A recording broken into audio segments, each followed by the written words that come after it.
This production of Wareham Gatemen Baseball is brought to you by the Gatemen Baseball Network in association with the Cape Cod Baseball League. The Wareham Gatemen are 2018 Cape Cod Baseball League champions. With a high-flying offense, miraculous defense, and lights-out pitching, they took the league by storm last season. Now, with a new manager, new players, and a new broadcasting crew, they'll look to go back-to-back and win their 9th title. Ripped out to left field and fairly deep, back to the track, to the wall, and this one is gone! A grand slam for Lyle Lockhart! Aaron's 0-2 pitch, swing and a miss, he got him on strikes. Tolia goes down swinging, and that's the ball game. This one's absolutely roped by Will Robertson out to deep right field, and this one is going to be off the wall. Collins will play it on that hop. He's got play at second base, and he threw him out! Isaac Collins from the warning track throws out Robertson at second base. Join Gabe Genovesi, Jonah Karp, and Addison Van Patten for the 2019 CCBL season. Up the middle, base hit. Dunn will score easily. Shenton being waved home. He's gonna score. And the Gatemen lead 7-5 in the 9th. Luke Roscom comes through. Wareham trails by 2. The payoff pitch to Martellini. Line drive into center field, a base hit. 1 run will score. Lockhart being waved around third. He will score. We got a tie ball game in the 9th. Gian Martellini comes through in a big way against his former team. Here is that 1-2. This one's going to be smoked out towards left center field. A long run out there for Jeremy Idens, and he's going to reach over the wall. Oh my goodness, he made the catch. Jeremy Idens just took a home run away from J.J. Blade, reaching over the wall here at left field in Eldridge Park. Swung on, drilled into deep right field at the track, at the wall, and it's gone! A walk-off home run for the Gatemen. Austin Shenton wins it for Wareham. Skied into deep right field. Collins going back on it, reaches up. He made the catch! Isaac Collins took away a home run from Tristan English! Oh my goodness, Isaac Collins. For the runner there, Michael Bush, the pitch home. Fastball swung on and missed, and the Gatemen win their 8th title and won for the first time since 2012. The Wareham Gatemen are kings of the Cape Cod Baseball League. It's time for Wareham Gatemen Baseball, and here for the call are Gabe Genovesi and Jonah Karp.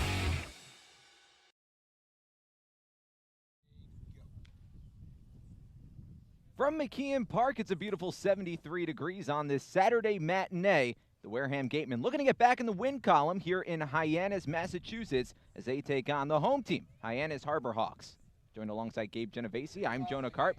Gabe, the Gatemen coming into this game 1-1-1 on the season. Haven't won a game since opening day. Back on Monday, looking to get back in the W column. Yeah, it seems like forever. Already the end of the week, and because of a couple rainouts. First pitch sits upstairs, and we're underway. Count 1 ball and no strikes to Matt Rudick. It's been 6 days? Something like that. Since the Gatemen have been in the win column. The 1-0. Darts the inner half, first strike of the ball game. 1 ball, 1 strike the count. Matt Rudick out in right field, leading things off for the Wareham Gatemen. Rudick, Baker, and Andrew Thomas, the 3 due up. Patrick Fredrickson on the mound today for the Harbor Hawks. Left-handed batter, right-handed pitcher. Fredrickson deals from the belt, waved at and missed, 1-2. Today's lineup brought to you by Chatham Bars Inn. Matt Rudick, Darren Baker, Andrew Thomas, Adrian Del Castillo, Cam Guangarena, Benjamin Sems, Mike Antico, Chad Stevens, and Braden Ward. Getting his first start with the Gatemen. Waved at and missed, strike 3. Matt Rudick goes down on strikes, 1 away. Matt Rudick yesterday striking out twice. First time looking, second time swinging, and beginning today with his 3rd strikeout of the season. Nobody on base, 1 man out. Top of the first inning, no score. Darren Baker, the new man up. Baker's been swinging a hot bat for the Wareham Gatemen. Squares to bunt, lays a beauty down the third base line. Picked up by Fredrickson, but he bobbles it, and he's not going to make a throw. Darren Baker showing off the speed, laying a beautiful bunt down the third base line. It stopped about a third of the way down the line, allowing Baker to make it safely to first base. Talked to Baker because he had a bunt single yesterday as well about whether he likes to do that or if that's something he gets from the dugout, and he says he loves to bunt, whether it's the third base or the first baseline. He loves to bunt for a hit, and he squared kind of late there and laid a beautiful bunt down that third baseline. Man on first, one away, top of the first inning. First pitch to Andrew Thomas sits downstairs, 1 ball and no strikes. Darren Baker also dangerous on the base paths, but yesterday he was caught stealing. Something that hasn't been said in about 2 years. 1 ball, no strikes to the number 3 batter, Thomas, with 1 away. Soft toss back to first base. Baker back to the bag in time. Thomas over at first base for the second consecutive game and batting third for the second straight game. Went 1 for 4 yesterday. Reached base twice with a single and a walk. The 1-0. Misses outside, 2 balls and no strikes. Joseph Labella calling the balls and the strikes today. Jeffrey Kinney, the first base umpire. Douglas Isham, the third base umpire. Fredrickson checks the runner at first. The 2-0. Darts over the outside corner, 2-1. From left to right in the outfield, it's Hauver, McIntyre, and Mosley. DeSantelo over at third base, Lofton at short, Olson at second, Carlson at first, McDaniel behind the plate, and Patrick Fredrickson, the starting pitcher for the Hyannis Harbor Hawks. Hyannis coming into this game 0-2-1, looking for their first victory. Baker back to the bag. Fredrickson still checking on him. Count holds at 2-1. Baker over at first with 1 away in the top of the first. Adrian Del Castillo is in the on-deck circle.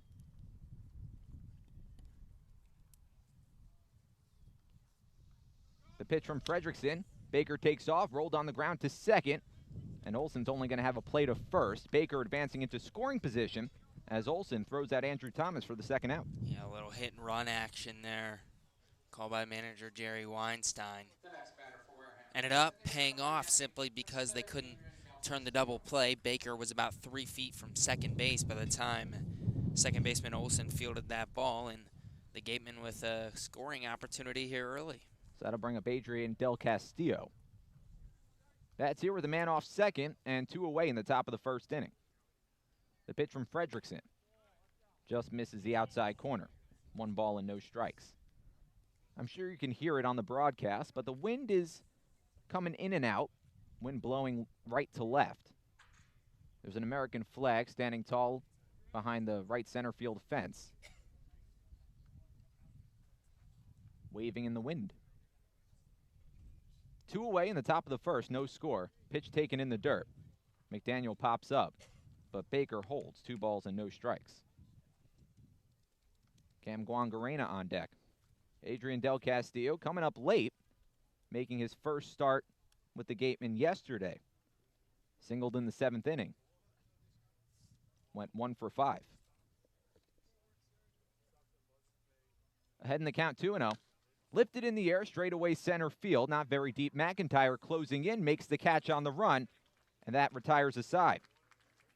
Gatemen leave 1 stranded, 1 hit, no runs, 1 left, and after half an inning, we're still scoreless. Harbor Hawks coming to bat when we return on the Gatemen Baseball Network. We'll be right back. The 99 Restaurant is a proud sponsor of the Cape Cod Baseball League. Visit them in Centerville, Falmouth, Mashpee, Wareham, or Yarmouth this summer and try some local flavor from the winner of the Cape Times Best Restaurant for Takeout, the 99. Always the real deal.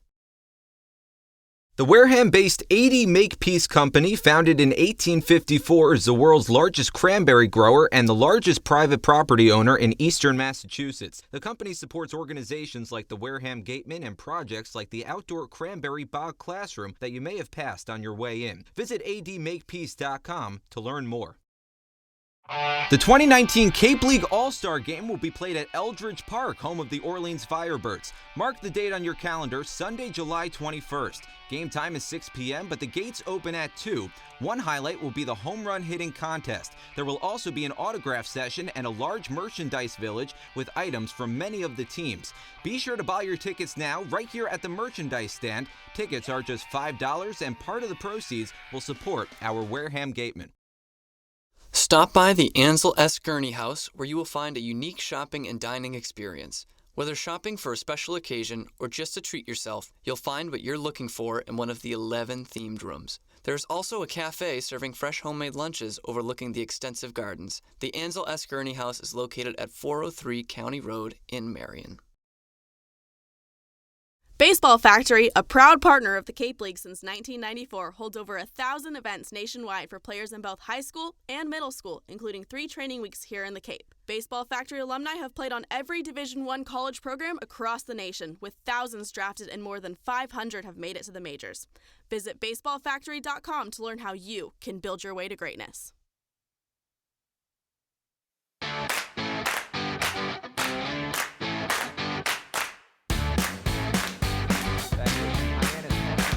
No score in the bottom of the first inning. Madison Van Patten on the sideline. Nick Richmond making his first start with the Wareham Gatemen. He'll face Mitch McIntyre, Jackson Olsen, Trevor Hauver. 1, 2, 3 in the Harbor Hawks batting order. Hyannis 0-2-1 coming into this game. The pitch. Right down Broadway, count 0-1. The game last night for Wareham ended in a tie, a 4-4 knot with Orleans. Don't see that too often. The pitch, lifted foul along the left side and out of play, 0-2. And probably less often you'd see 2 games in one night end in a tie. That's what happened last night. Hyannis ending in a 9-9 tie with Falmouth. The 0-2. Up and away. 1 ball and 2 strikes. Mitch McIntyre, Jackson Olsen, Trevor Hauver, Hunter Goodman, Brooks Carlson, Rigsby Mosley as the pitch bends in at the knees for strike 3. Buckled the knees of Mitch McIntyre, and that's the first out for Nick Richmond. 1 away. Good off-speed pitch there from Richmond. Caught the inside corner, and that's the way you want to start the ball game. Rigsby Mosley batting 6th, Nick Lofton, Chad McDaniel, Jared Santolo rounding out the batting order. Lifted in the air along the left side, chasing Antico back out in left field, leaps to make the grab, and he does along the wall. Mike Antico making a beautiful catch for the second out of the bottom of the first. Nice snag by Antico out there in left field. Kind of just overran it and leaped and kind of had to reach back over his head and made the catch. Retires Jackson Olsen. Nobody on base with 2 away. Nick Richmond will face Trevor Hauver. Playing left field tonight, batting 3rd for Hyannis. The Harbor Hawks in their home white uniforms in pinstripes. Pitch right down the center, count 0-1. They have the pinstripe look, red numbers, red letters, trimmed in navy blue. The pitch, taken inside, a breaking ball, 1-1. The Gatemen with their, I guess you could call that maroon tops. Reddish. The pitch bounces about a foot in front of the plate. Guangarena makes the stop with his chest guard, 2-1. A burgundy-ish red. I'd call it maroon. Maroon? I don't know the difference. Not my forte. The 2-1. Swing and a miss, 2-2.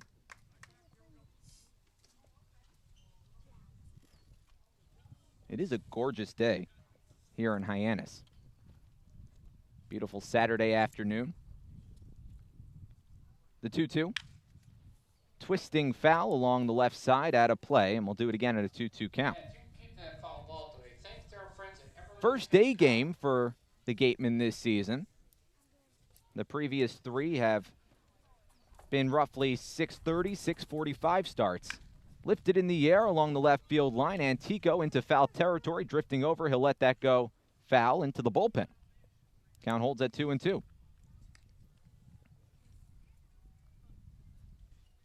Nobody on base with 2 away, no score. Bottom of the first inning.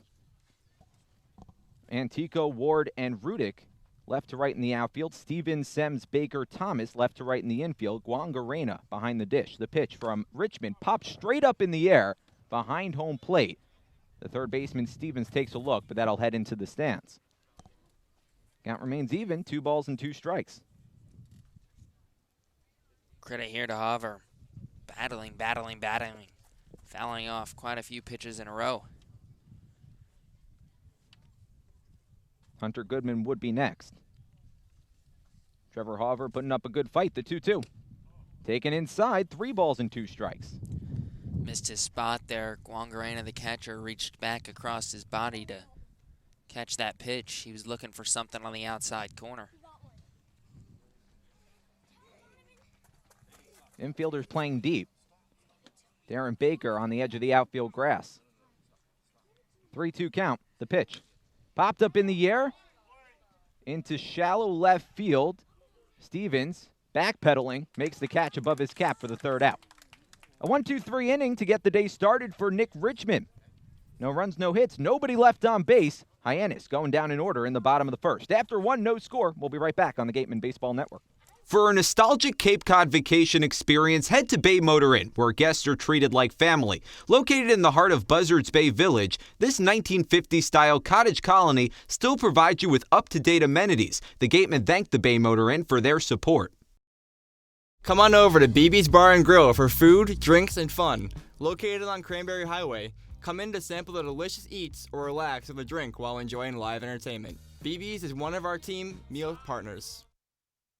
The Bay Point Golf Club offers a unique collection of 18 championship golf holes, a beautiful banquet facility, and a club host that has a fully stocked pro shop. The Bay Point Grill is a perfect place to grab a meal or watch a game. The course is located off Onset Avenue in Buzzards Bay. The Gatemen thank you for your support. One of the area's best restaurants is located right up the street, Brewfish Bar and Eatery.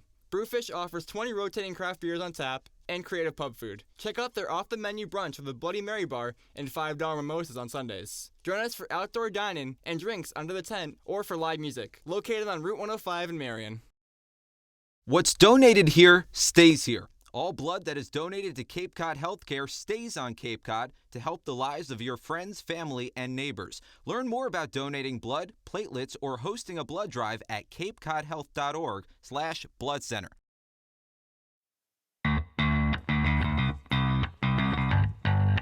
Top of the 2nd inning, Cam Guangarena, Benjamin Sims, Mike Antico with 3-2 up against Patrick Fredrickson. No score.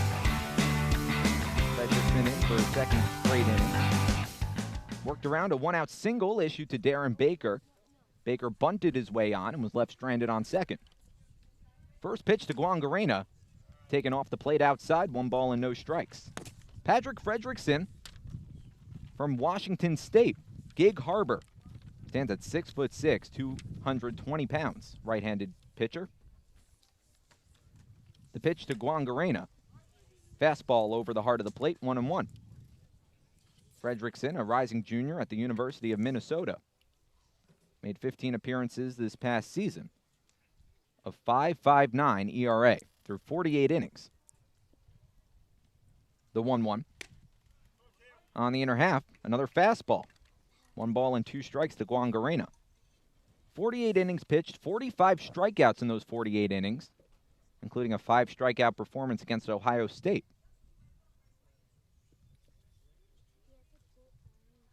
The 1-2.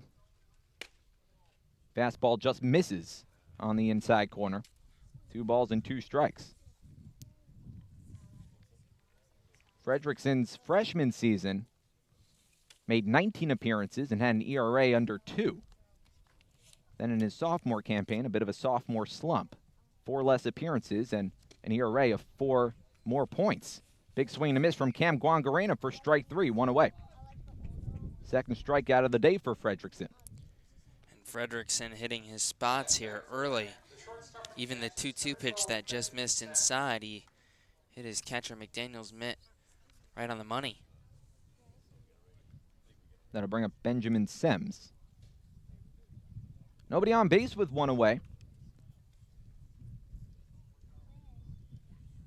Sims playing shortstop today for Wareham. Watches a pitch go inside, but it nipped him.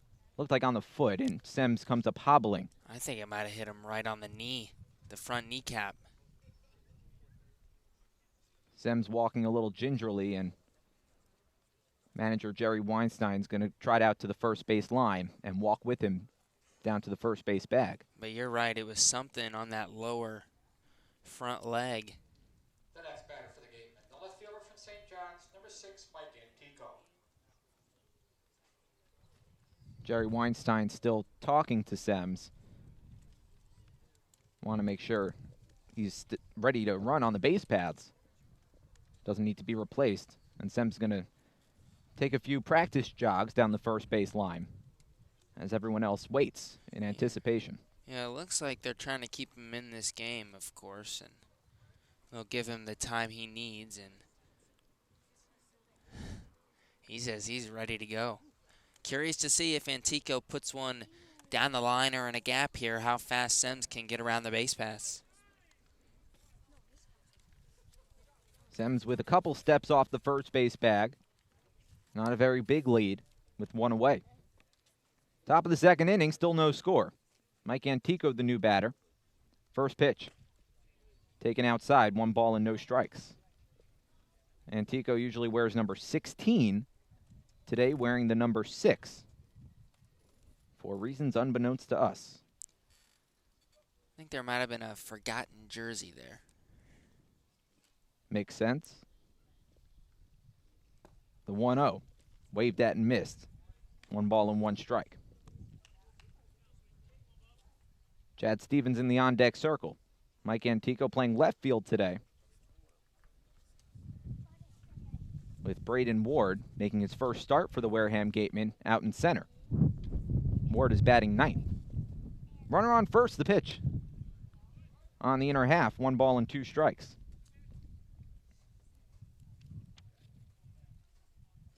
Antico batted 7th yesterday. Reached base on an intentional walk, but it went 0 for 4.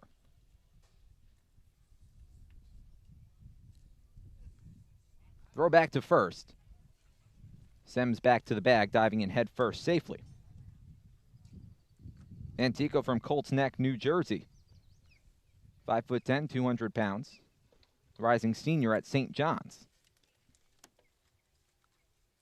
Batted .386 this past season with 6 homers. Fredrickson deals. And Antico just gets a piece of it. Fouls it off behind the plate. Curveball there from Fredrickson. Antico's off balance. He got him fishing on a curveball in the dirt earlier, and that one he barely fought off. So would you go back to that curveball? 100%. Let's see. 1-2 the count with 1 away, no score. The pitch. Taken up and away. That time a fastball. 2 balls and 2 strikes. Middle infield playing back. There's 1 away with a man on first. Benjamin Sems standing on first base after getting hit by a pitch. Chad Stevens on deck. Check over to first. Sems back to the bag. Antico last year, a Clemson All-Regional All-Tournament team selection. 6 homers with 29 RBIs. Struck out 46 times this past season for St. John's. 2-2 the count. The pitch. Lined in the air along the left field line, drifting into foul territory. That'll land foul. Count holds at 2 balls and 2 strikes. 1 hit so far for the Wareham Gatemen. That was a bunt single by Darren Baker with 1 away in the first. Antico making Fredrickson work. 13 strikes, 11 balls so far for Fredrickson. 24 pitches. The 2-2. Bounce into the dirt, ball 3. McDaniel pops up, but Sems holding at first base. So a full count to the number 7 batter with Stevens on deck.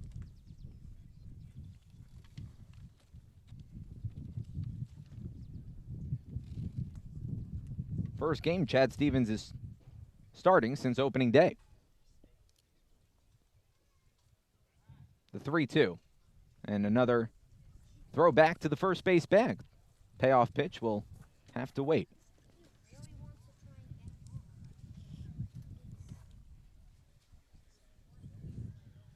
Wind blowing a little bit stronger here in the second inning than it was in the first. Just a little bit. Runner takes off. The pitch. Fouled off. Mike Antico just got a piece of that ball. Not a lot, but enough. Another off-speed pitch. He was out in front, fouled it off his right foot, his front foot. And we'll do it all over again. A 3-2 count to Antico with Sems over at first base. The payoff pitch. Sems takes off. Another foul ball off the face mask of McDaniel, the catcher. So we'll do it again with one away in the top of the second. Still no score. We're broadcasting live from Mckeon Park, home of the Hyannis Harbor Hawks, home of the Hyannis Cape team since 1979.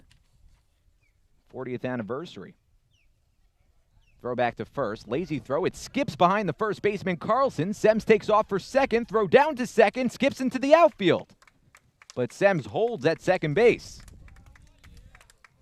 And now that takes away the double play opportunity. And Sems, the go-ahead run, is in scoring position.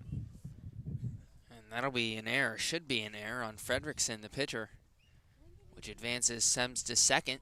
And now Antico with a duck on the pond with only one out. Still a 3-2 count to Antico.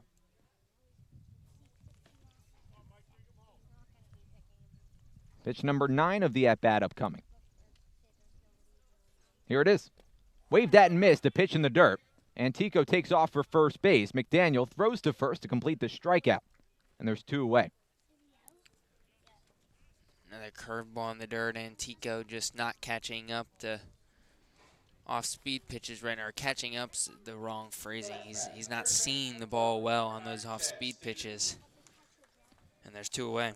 Antico out in front of a lot of pitches. 3rd strikeout of the day from Fredrickson. Sems on second base. Chad Stevens, the new batter. Stevens playing third base today with Jack Winkler sitting on the bench. Fredrickson checks the runner at second. Fires to home. Bounced in the dirt. Throw to third as the runner takes off. Not in time. Benjamin Sems swipes the bag. And now he stands just 90 feet away from home plate.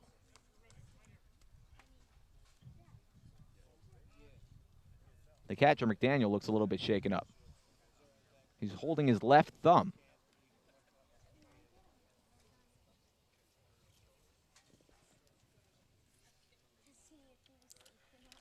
I'm trying to figure out what he heard. I mean, there was no throw to the plate.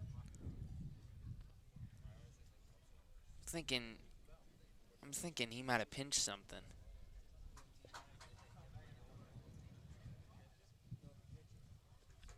McDaniel's going to buy some time to work out this injury. Now heads back to behind the dish. 1 ball, no strike count to Chad Stevens with Braden Ward on deck. Hyannis, up until about 9 years ago, was the Hyannis Mets and changed to the Harbor Hawks. They've been a franchise since 1976. They've won 3 Cape League titles, 2 of them coming in the 70s. One back-to-back in 78 and 79. The pitch, chopped on the ground to third, but foul. 1-1. And by the way, that was a heck of a slide by Sems over there at third base to get around that tag. That's a risk. He took a risk there, going to third simply because there's 2 outs. Why make the 3rd out at third base when you're already in scoring position? And it paid off, and now a hit will 100% score a run. 1-1 the count with 2 away. No score. The pitch. Line drive in the air, right field.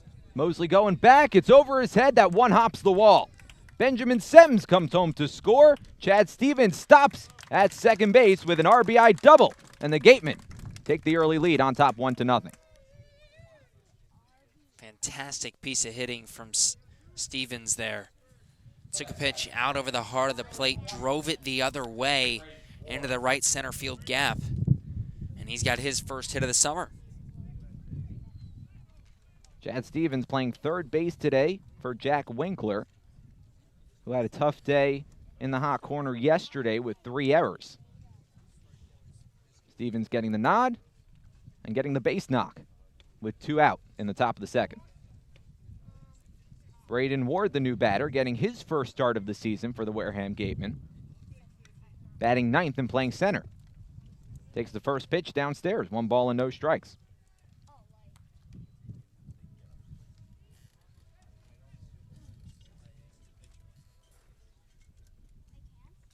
Patrick Fredrickson about to pitch his 33rd pitch. Through 1 2/3. The pitch.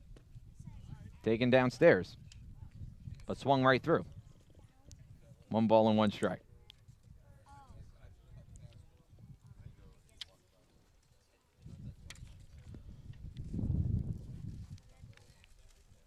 Braden Ward, California native, goes to the University of Washington, a rising junior. Just 5'10", 155 pounds. Bats here with a runner at second, 2 away, 1 run home in the inning.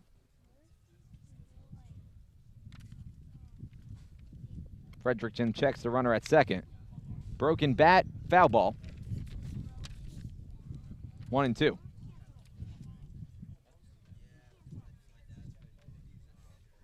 Braden Ward fouled it right behind home plate. But a little piece of the bat, as it hit the ball, just splintered right off. And he thought it was the ball at first. He took off for first base and then got about 4 steps down the line and realized the ball was behind the dish as he foul-tipped it. And now umpire's telling him to get that splintered bat off the field. That could hurt somebody.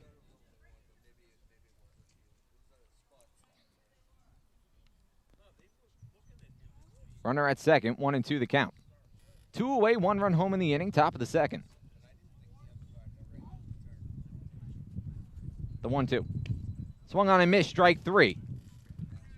Fredrickson dialed it back, and Braden Ward swung right through the curveball. Gatemen leave 1 stranded, but not before they score 1 in the top of the second inning. 1 run on 1 hit, and 1 left on base. We'll be right back on the Gatemen Baseball Network.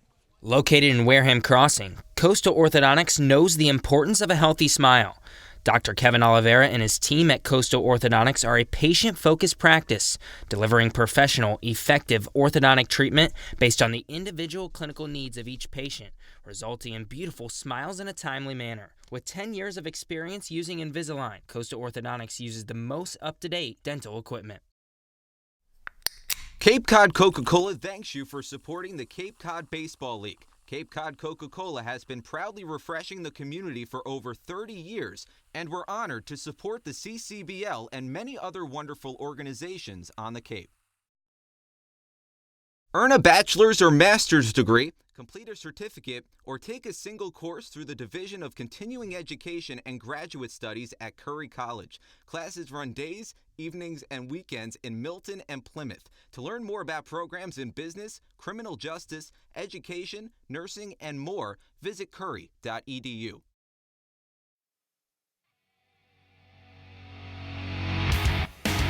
We head to the bottom of the second inning. Hunter Goodman, Brooks Carlson, Briggs B. Mosley due up against Nick Richmond.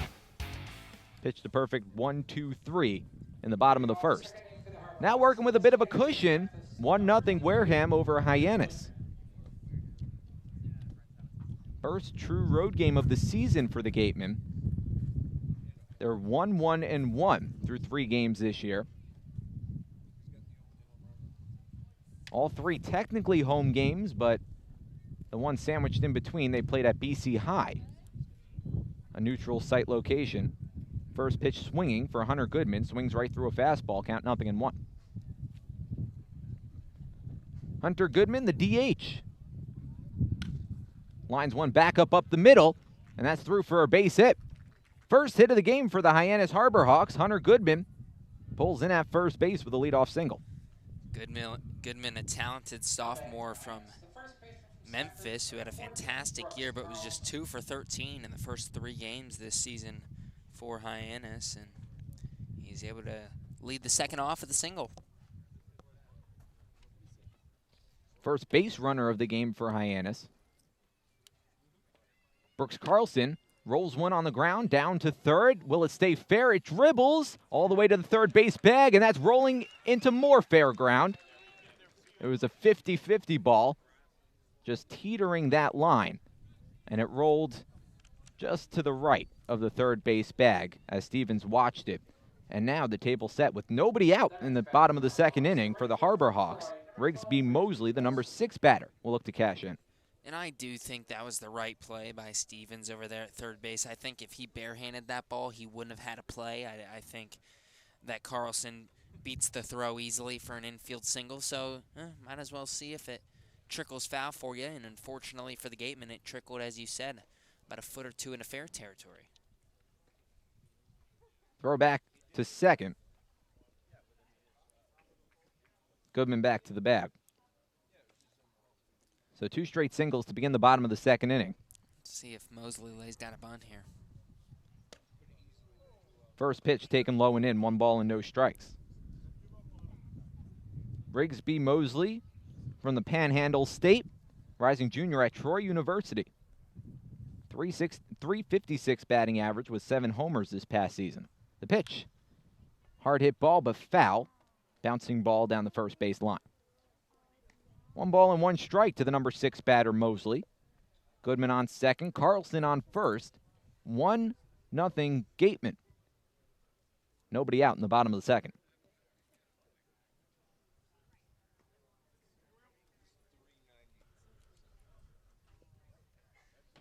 Not a lot of speed on the base paths. First baseman at first base and a catcher at second base. The pitch. Rocketed in the air down the right field line, but that's going to twist foul. Hard hit ball by Mosley. Just allowed second out. Richmond gets ahead, 1 ball and 2 strikes. Allowed second strike, I should say, not a second out. Still nobody out in the bottom of the second. Mosley ahead of the curveball there from Richmond, way ahead of it. He did drill that ball. That was a solid 8 to 10 feet foul. Left-handed batter, right-handed pitcher. Richmond looks over at second base, delivers, lifted in the air, out to left field. Antico has plenty of space, makes the catch. Doesn't even really have to move all that much. Easy first out. You said it, hit right to him. Had to take 4 or 5 steps in, but makes the easy catch, and that's a good start for Nick Richmond in getting out of this inning. Runners hold at their respective bases. Carlson at first, Goodman at second. Now 1 away in the bottom of the second. 1-0 Gatemen. Nick Lofton, the new batter, the number 7 batter. First pitch, breaking ball that doesn't bend at all and sits high. Lofton takes it. 1 ball and no strikes. Nick Lofton, the shortstop from Waco, Texas. Rising sophomore at Baylor. 323 batter this past season. Lifted in the air, not very deep, out to left center field. Antico drifting over to his left. Makes the catch on the run. And the runners hold once again. Goodman was thinking about tagging at second base. Thought against it. Antico got that ball into the infield quickly. And a quick second out. And you mentioned the left to right wind earlier. That ball ended up carrying a good amount. Antico caught that ball probably about 10, 15 feet short of the track. It ended up getting out there. Nice play by the St. John's left fielder to track it down. The wind's been coming in and out. Now picking up a little bit more. Jonah Karp, Gabe Genovesi, Addison Van Patten with you on this beautiful Saturday afternoon. The pitch. Lifted foul behind home plate, out of play. 0-1. Chad McDaniel, the new batter, the catcher. 2 on, 2 away. 0-1 the count to the number 8 batter. Hunter Goodman at second. The pitch. Waved at and missed. Strike 2. Good pitch from Nick Richmond. Taking some off of that, McDaniel out in front. Goodman at second, Carlson at first, 2 away. Richmond looks back to the second base bag. Count holds at 0-2.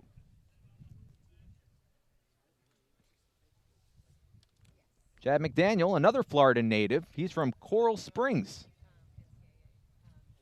The pitch. Taken at the feet of McDaniel, and that'll advance both runners. Now 2 in scoring position. We'll see if they mark it a wild pitch or a pass ball, but either way, that's a big pitch that gets away from Guangarena simply because a hit now probably scores 2.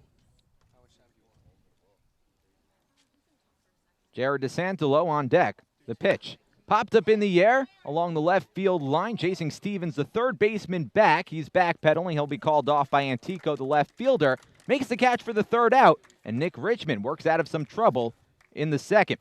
He gave up 2 straight hits to begin the inning, but then leaves both of them stranded to end the second inning. No runs on 2 hits, 2 left on base. After 2, it's the Gatemen 1, the Harbor Hawks nothing. Stick around on the Gatemen Baseball Network. We'll be right back. Earn a bachelor's or master's degree, complete a certificate, or take a single course through the Division of Continuing Education and Graduate Studies at Curry College. Classes run days, evenings, and weekends in Milton and Plymouth. To learn more about programs in business, criminal justice, education, nursing, and more, visit curry.edu. Clobbered high and deep to right center field, and this one is gone. A home run.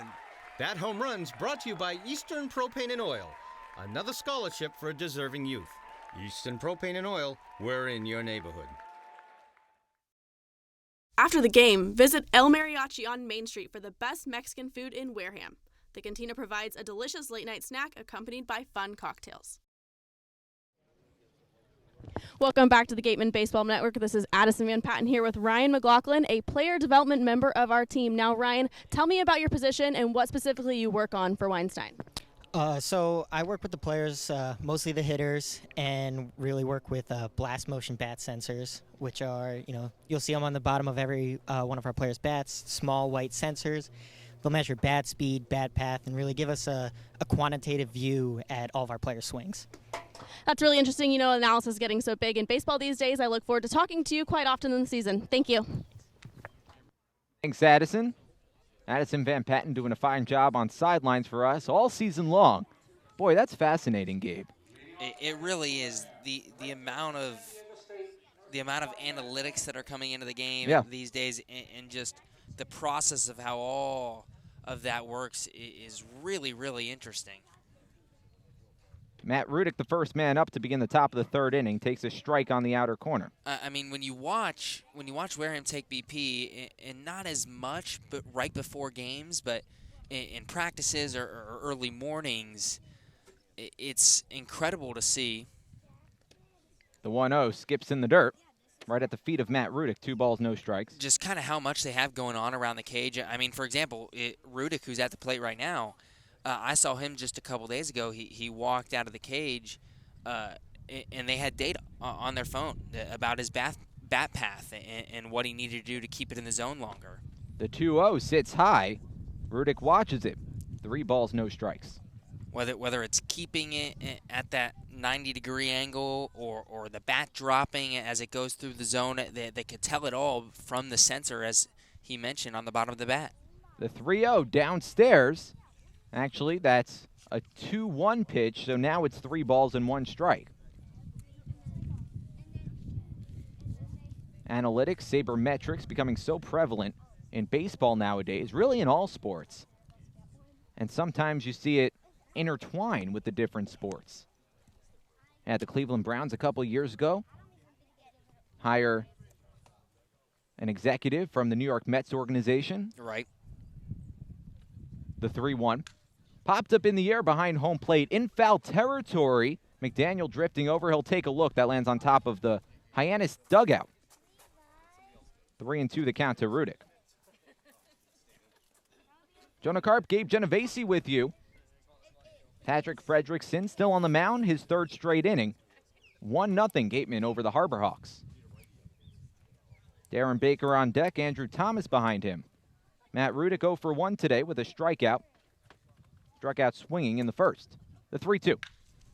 Lined in the air, right field, drifting back. Mosley makes the catch as he's backpedaling, and there's one away. Hard hit ball by Matt Rudick, but that's the first out.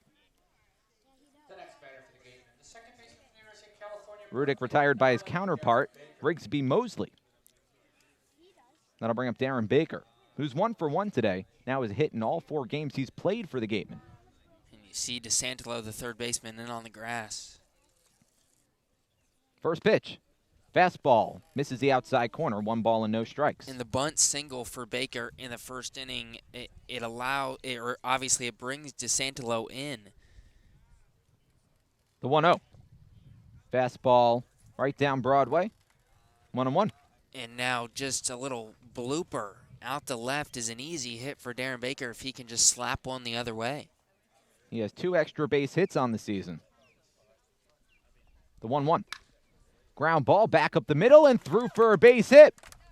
Baker rounds first, stops there. A 2 for 2 day so far for Darren Baker. 1 out single in the 3rd inning. His second straight multi-hit game. Baker already 6 for 14 for Wareham this summer. He continues what he did in school ball this year, hitting over 300 for Cal. He's such a good contact hitter.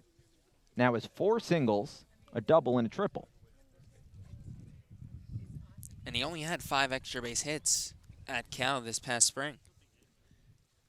Andrew Thomas, the new batter, throw back to first, lazy throw. Fredrickson just making sure Darren Baker isn't taking too big of a lead. Andrew Thomas 0 for 1. Grounded into a fielder's choice in the first inning. Another throw back to first, Baker back to the bag.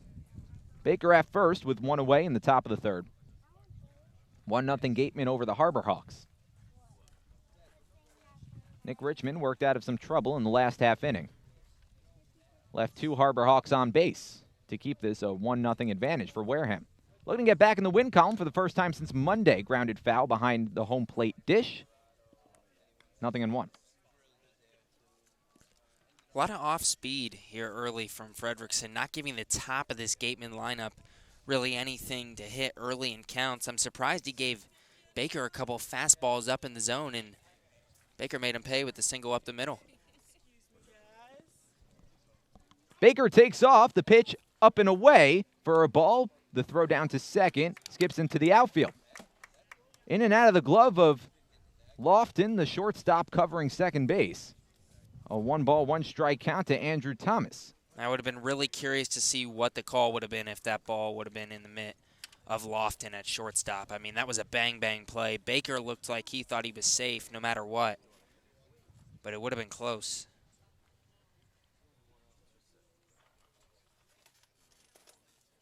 That takes away the double play opportunity. 1-ball, 1-strike count with 1 away in the top of the 3rd. 1-0 Gatemen. The pitch. Line drive in the air, right field. Diving catch made by Rigsby Mosley in right. Mosley taking a hit away from Thomas and keeping Darren Baker at second base for the 2nd out. And Thomas can't buy a hit right now. Now 2 for 10 to start the year, but he could easily have 3 or 4 hits. He's hit a couple balls really hard.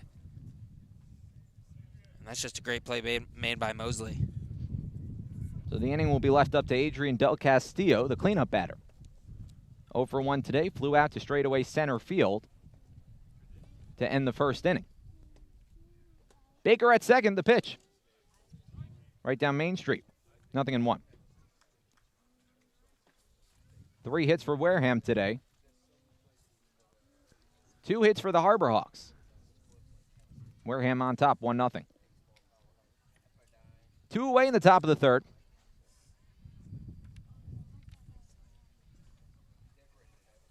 The pitch from Fredrickson. Taken at the feet of Del Castillo. 1-ball and 1-strike. Adrian Del Castillo played mostly right field this year for the Miami Hurricanes. Played some third base.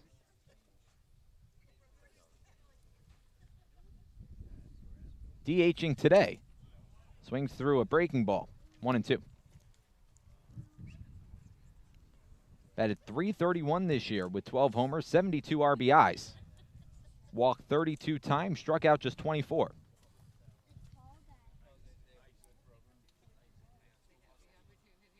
One and two the count with two away, man off second. The 1-2.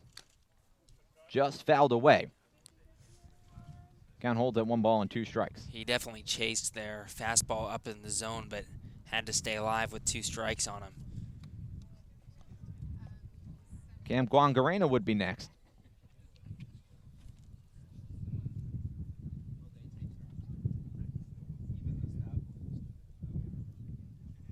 Fredrickson checks the runner at second. The off-speed pitch is grounded right to Carlson at first, makes a diving stop to his right, flips it to the pitcher Fredrickson, covering first base to get Adrian Del Castillo by a couple of strides. Patrick Fredrickson works around a 1-out single by Darren Baker. Baker left stranded on second base. And Gatemen come up empty in the 3rd inning. But they still lead 1-0 after 2.5. Gatemen 1, Harbor Hawks 0. We'll be right back on the Gatemen Baseball Network. Stick around. After the game, visit El Mariachi on Main Street for the best Mexican food in Wareham. The cantina provides a delicious late-night snack accompanied by fun cocktails. The Wareham Gatemen would like to thank Franklin Sports for their sponsorship of the Cape Cod Baseball League. Franklin is yet again proud to be the official batting glove of the Cape Cod Baseball League. Throughout the summer, all the Cape League teams are wearing their own custom team batting gloves courtesy of Franklin Sports. To order your favorite team's design or to create your own, visit franklinsports.com/custom, enter code CCBL20 for 20% off your purchase. From Cape Cod to the major leagues, only the best hitters in baseball wear Franklin gloves. Come as you are, sit down, and relax at the deck of the Gateway Tavern. Enjoy the view while exploring their extensive food and drink menus for the ideal Cape Cod dining experience. Gateway Tavern, the official helmet sponsor of the Wareham Gatemen. Joanne Stevenson and William Ravis Real Estate, a double play when it comes to selling or buying a home. With 19 years of experience in residential real estate and ranked #1 globally, they are sure to help you with all of your hopes and dreams. William Ravis Real Estate, the official real estate company for the Boston Red Sox, and Joanne Stevenson, your hometown agent, proudly support the Wareham Gatemen.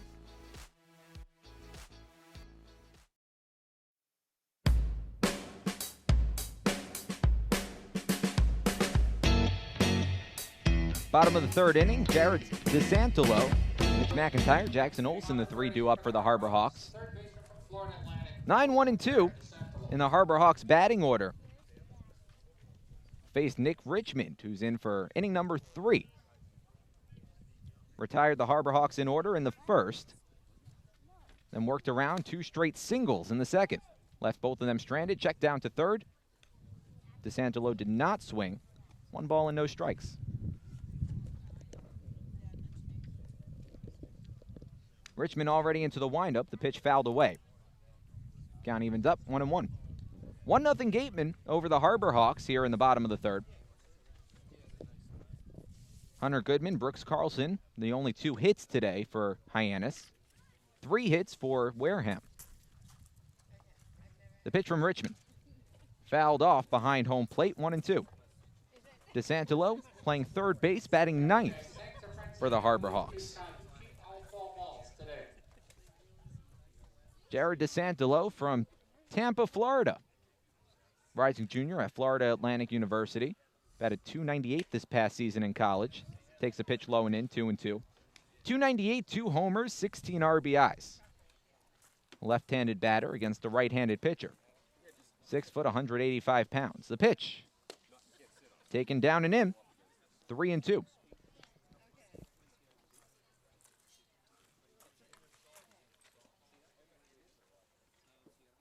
Mitch McIntyre in the on-deck circle. Nobody on, nobody out. The pitch. Soft tapper foul down the first base side. We'll do it again. Last season, the Harbor Hawks went 24-17-3. Second in the West Division behind Wareham. Then were swept in the playoffs. The pitch. Low and in, ball 4. Second straight inning. The Harbor Hawks have gotten the leadoff man on. This time, a walk. First walk of the day from Nick Richmond. Exactly what I was going to say, my friend. 1 strikeout, now first walk for Richmond. In the 2nd inning, it was 2 straight singles by the Harbor Hawks, and then Richmond battled his way out of it with Well, we'll call it the Mike Antico inning. 3 straight flyouts to left field. Sorry for stepping on your toes. Runner on first, nobody out. Bottom of the third, first pitch. Taken at the knees, but inside. 1 ball, no strikes to Mitch McIntyre. 0 for 1 today, struck out looking. Only strikeout by Nick Richmond today. Came back in the first inning. The 1-0. Breaking ball, line back up the middle, straightaway center, and Ward lets it drop right in front of him. Plays it on a couple hops, fires it back into short, and just like the last inning, the Harbor Hawks have the first 2 men on. And last inning, they chose not to bunt in this situation and get runners on second and third with only 1 out. They let the 6-hitter Rigsby Mosley swing away, and that started the string of lineouts and flyouts to left field. So it's Jared DeSantolo at second base. It's Mitch McIntyre at first base. Nobody out in the bottom of the third. And Jackson Olsen, who's 0 for 1 today, walking into the batter's box. Flew out to left field in the first inning. 1 of 4 putouts today for Mike Antico. Breaking ball, Olsen squares to bunt, pulls his bat back, and watches a pitch sit up in the zone. 1 ball and no strikes. Jackson Olsen from New Milford, Connecticut, 6'2", 195 pounds, another left-handed batter. Rising senior at the University of Hartford. The pitch, bunted, foul, behind home plate. 1 ball and 1 strike. Olsen batted .306 with a homer and 21 RBIs this past season at the University of Hartford. Connecticut native through and through. 1-0 Gatemen over the Harbor Hawks. And Richmond steps off the rubber and looks back at second base. DeSantolo at second, McIntyre at first. Tying run at second, go-ahead run at first. The pitch from Richmond. Cut on and miss, strike 2. 1 ball and 2 strikes to the second baseman, Olsen. Trevor Hauver on deck.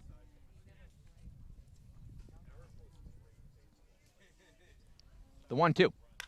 Lifted in the air out to right field. Rudick drifting back, still back onto the track. Makes the catch as he's backpedaling. Fires it back into second as DeSantolo tags from second base. And now the Harbor Hawks have runners at the corners with 1 away.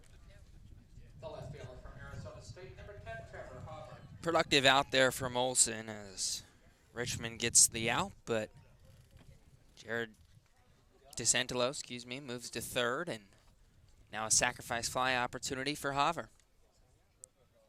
Jonah Karp, Gabe, Genovesi, Addison Van Patten with you on the Gatemen Baseball Network. Pleasure to bring you this broadcast. Pleasure to be your eyes and ears for all the away broadcasts this summer. Game number 4 of the season for Wareham. First pitch, breaking ball inside to Trevor Hauver. 1 ball and no strikes. Javik Blake, our wonderful producer, pressing the buttons, pushing the levers, making sure we're on air, on time every single day, and make sure we're sounding good. Yeah, it's kind of important, isn't it? He has the most important job and does a great job at it. The 1-0 on the inside corner, 1-1. And, of course, how could we forget Ryan LeMay, our beat writer? Our whole media team doing a fantastic job so far this summer. 1 ball, 1 strike, 1 out. Throw back to first. McIntyre dives back into the bag. DeSantolo over at third. Runners at the corners with 1 away. 1-0 Gatemen. But for the second straight inning, Hyannis threatening. Richmond from the letters. Line drive over the head of the third baseman Stevens and down the left field line. DeSantolo comes home to score. McIntyre into third base. And Trevor Hauver stops at first with an RBI single. We're knotted up at 1. Excellent piece of hitting there from Hauver. Took a pitch on the inside half of the plate, ripped it the other way. And Tico kind of bobbled it out there in left field too. I don't know if he would have had a play at McIntyre at third. He definitely would have went to third with the ball if he fielded it cleanly. Instead, the Harbor Hawks with an excellent chance to take the lead here in the bottom of the third. That'll bring up Hunter Goodman. First pitch lifted in the air, a pop-up. It's going to stay Well into shallow center. Braden Ward under it, makes the catch. Tagging from third is Mitch McIntyre, slides into the plate safely. And the Harbor Hawks take the lead on top 2-1.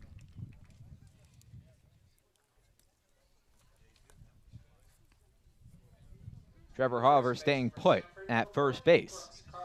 4 hits today now for the Harbor Hawks, and after they were unable to capitalize on 2 hits to lead off the second inning, they had the first 2 men on in the third, and they cash in. Both coming home to score. Now they have a man on first with 2 away in the bottom of the third. Throw back to first. Hauver back to the bag. Brooks Carlson, the new batter. Carlson playing first base. 1 for 1 today. First pitch. Fastball right down the middle. Count 0-1. Brooks Carlson from Alabama. Rising senior at Samford University. .345 batting average this past season with 6 homers, 41 RBIs in college. Pitch taken way inside. Guangarena preventing that from going to the backstop. Picking that out of the air. 1 ball, 1 strike. Brigsby Mosley would be next. Brooks Carlson can keep the inning alive. 2 runs home in the inning. Pitch. Lifted in the air. Left center field. Chasing Ward back. He's still going back, and it's over his head. Skips all the way to the wall. Trevor Hauver rounding third. Stopping at second base. Brooks Carlson. Hauver comes home to score. 3rd run of the inning for the Harbor Hawks. They're on top 3-1. And truly a nightmare inning for Nick Richmond after an excellent first and second. Walk, single, the pop out to right, moved the runner to third, RBI single, sacrifice fly, RBI double. And the heart of the order for the Harbor Hawks, 3-4-5, really makes the righty pay. Now 5 hits today for the Harbor Hawks. 3 hits in this inning alone. Still 2 away. Brooks Carlson with an RBI double, standing at second base. Brigsby Mosley would be the new batter. Jim Lawler, the pitching coach, going out to talk to Nick Richmond and his battery mate, Cam Guangarena. 3 runs home in the inning. Richmond staying in the game, just trying to get the 3rd out. Conference complete. Brigsby Mosley 0 for 1 today. Flew out to the left fielder Mike Antico for the first out of the second inning. That inning began with 2 straight singles. The pitch. Rocketed in the air to right field. Rudick going back on the run, makes the catch as he crashes into the wall. 3rd out of the 3rd inning. But the Harbor Hawks tack on 3 in the 3rd. 3 runs on 3 hits and 1 man left. After 3, the Harbor Hawks now have the lead, leading 3-1 over Wareham. We'll be right back on the Gatemen Baseball Network. Located on the Cape Cod Canal, Keystone Place at Buzzards Bay is the area's newest rental independent living, assisted living, and memory care community. With some of the area's largest apartments and an ultra-inclusive monthly service package, Keystone Place is a life-fulfilling retirement community unlike any other. Discover Keystone Place, the best option in Cape Cod. Located on Route 6 right here in Wareham, Cool Cone is a Cape Cod institution like no other. From smooth soft serve to fresh golden seafood, there's something for everyone. With a chocolate-dipped cone in one hand and a putter in the other, enjoy a cold treat and a round of mini golf at your local favorite, Cool Cone. The law firm of Lang, Exafaris & Bullard, providing families and businesses in the greater New Bedford community with legal services for 40 years. We look forward to serving you. For an appointment, call 508-992-1270. We invite you to learn more about the law firm of Lang, Exafaris & Bullard by visiting our website, lxblaw.com.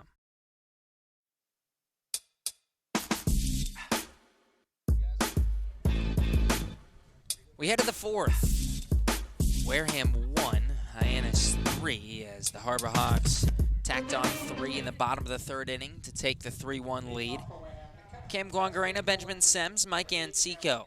The 5, 6, 7 hitters due up for the Gatemen here in the 4th. Patrick Fredrickson back out on the bump for his 4th inning of work. 53 pitches through 3 innings for Fredrickson. First pitch curveball drops in at the knees, 0-1. Guangarena 2 for 10 now to start this 2019 summer. Struck out swinging his first time up in the second.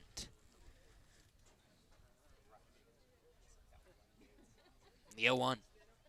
Breaking ball misses down and in. Guangarena had to tap dance out of the way of that one. Count even 1-1.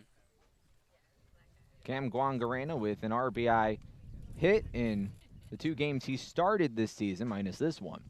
2 of the 3 games prior to this. He's come up big in big moments. The 1-1 delivery. Fastball high. He checked his swing. Did he go around? No, he did not. 2 balls and a strike to the sophomore from Cal State Fullerton. And you said it. Biggest hit of the night last night for the Gatemen was off the bat of Guangarena. Game-tying RBI double. 2-out RBI double in the bottom of the 7th. The 2-1 offering.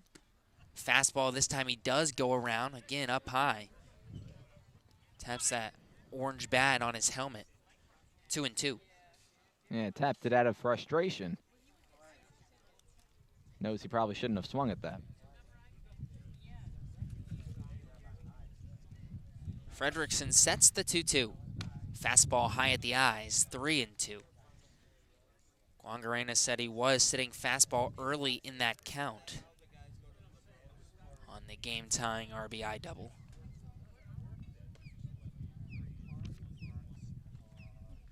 Righty on lefty matchup, the 3-2. Breaking ball misses outside. Ball 4, and Guangarena's on for the first time today. A leadoff walk here in the 4th for the Gatemen. And that'll bring up Benjamin Sems.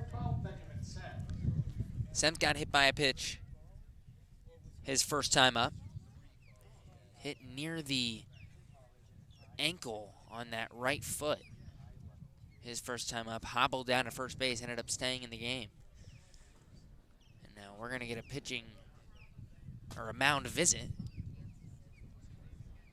We'll see if it's a pitching change or just a talk. I'm guessing it's just, yeah, it'll just be a mound visit. No pitching change quite yet for the Harbor Hawks. Well, this is the first time today that Patrick Fredrickson's had to deal with the leadoff man getting on base. Started the first 2 innings with a strikeout and then a line out to start the 3rd. Now issuing that walk. It's also the first walk of the day for Patrick Fredrickson. So just making sure he's settled down and making sure his command is where it was. Benjamin Sems has been hot for Wareham. 4 for 8, a walk and a hit by pitch now, if you include that hit by pitch in the 2nd inning. The Kansas Jayhawk steps in from the left side. The pitch. Fastball blooped out into left, foul territory. That'll land near the Harbor Hawk bullpen. 0-1.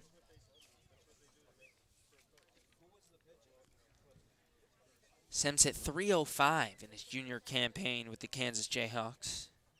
60 hits, 17 of them extra base hits.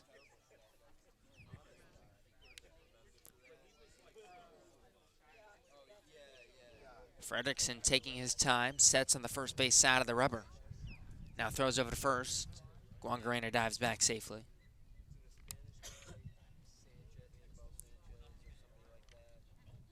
Sems at BC High against the YD Red Sox a few nights ago in his first appearance with the Gatemen. 3 for 4 in that game, had 3 of the 8 hits for Wareham. The 0-1. Breaking ball misses just low. 1 ball and 1 strike. Wind picking up here at Mckeon Park. Still blowing out toward left center field. From right to left. A gorgeous day though, 73 degrees and sunny. Fredrickson, a deep breath, now throws over to first, and back safely is Guangarena once again. And you said it, this is the first time he's had to work with the leadoff hitter aboard for Wareham, and he has definitely slowed his pace. He's definitely paying a lot of attention to the man on base right now. Guangarena, a decent-sized lead. The 1-1 to Sems. Breaking ball in the dirt, went fishing. 1 ball and 2 strikes.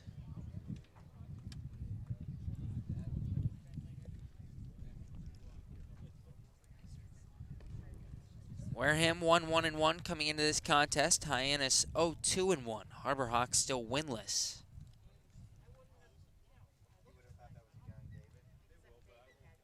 Both these teams tied last night. The 1-2 offering. Fastball high and away. Count even 2-2. You missed our game last night. You missed the new tie rule in the Cape Cod League. Yes. Only 10 innings. It's been 12 for forever. And they've changed it to 10 this season. The 2-2. Breaking ball in the dirt. Sims tells Guangarena to stay over at first in the count full 3-2. And we were talking with Gatemen President Tom Gabe before this, and right away he chuckled and said, yeah, I want him to change it back. 10 was just way too short. He said he gets it if it's 11, 12. College coaches don't want their guys throwing a bunch of extra pitches and extra innings. The 3-2 offering. Fastball away, ball 4. So Guangarena and Sems both walk to lead off the 4th for the Gatemen. And that brings up Mike Antico with 2 on and nobody down. So after issuing his first walk of the game, Fredrickson issues his second consecutive walk. And this is the first time Wareham has had back-to-back base runners today. Let's see if Jerry Weinstein told Mike Antico to bunt here.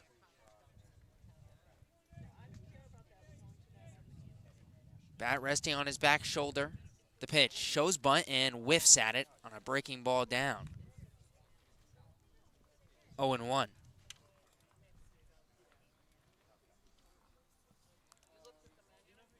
Antico looks back at manager Jerry Weinstein. Down the first baseline. It's a number system. All the signs and signals for the Gatemen. The 0-1. Shows bunt again, pulls it back, pitch misses in. 1 ball and 1 strike. And the number that matters right now for Patrick Fredrickson, that was pitch number 67. Arm warming up in the bullpen. Nathan Lavender. We'll see if Fredrickson's allowed to finish this inning.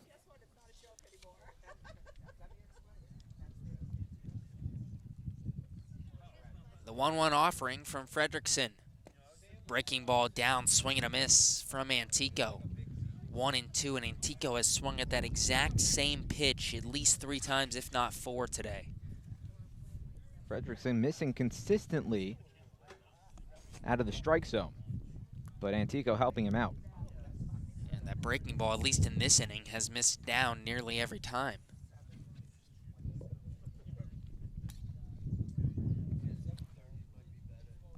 Guangarena on second, Sems on first after the 2 walks to start the 4th. Wareham down 3-1 to Hyannis. The pitch. Hard ground ball down the first base line. Fair. It goes off the glove of Carlson, and Antico beats it out. We'll see if they give him an infield single or it's an error, but either way, it's bases loaded and nobody out for the Gatemen here in the 4th. I think I'd give him an infield single, Gabe. I would as well. That's a tough play for Carlson, who had to drop to his knees and kind of dive/lunge over toward the line. And he just couldn't get there. And they're going to give Mike Antico a single. So that is his 2nd hit of the summer. And in steps Chad Stevens with the bases juiced and nobody down. Stevens bats from the right side against the righty Fredrickson. A deep breath, now the pitch. Off-speed pitch catches the outside corner. 0-1. Stevens responsible for the only run of the game so far for the Gatemen. RBI double back in the 2nd. His first hit, his first RBI of the season. Stevens 0 for 3 coming into today. The 0-1. Another off-speed pitch misses just low. 1 ball and 1 strike. The junior from Portland, native of Fox Island, Washington. 2nd team All-West Coast Conference honoree this spring. 284 average for the Pilots. The 1-1. Fastball up, popped up shallow left field. Second baseman Olsen makes his way back and makes the catch. One away, and that is exactly what Patrick Fredrickson wanted. Exactly what the doctor ordered. Boy, a pop-up, a strikeout. Either one of those gets the job done. Sets up the double play ball to get out of the inning, and now I believe we're going to get a pitching change, and we will. So Fredrickson's day is done. 3 1/3 innings pitched. Only given up 1 run thus far, but he's responsible for the bases being loaded right now, and we'll take a short break as this pitching change brought to you by Bay Point Club. Harbor Hawks 3, Gatemen 1. We'll be right back on the Gatemen Baseball Network.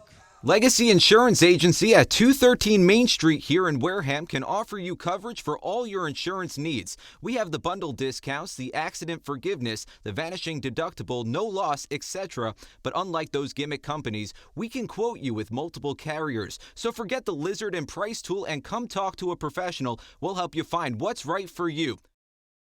Got legal trouble? Attorney Mark Deshays is here to help the greater New Bedford area with real estate and business law, estate planning, and probate. Visit him today.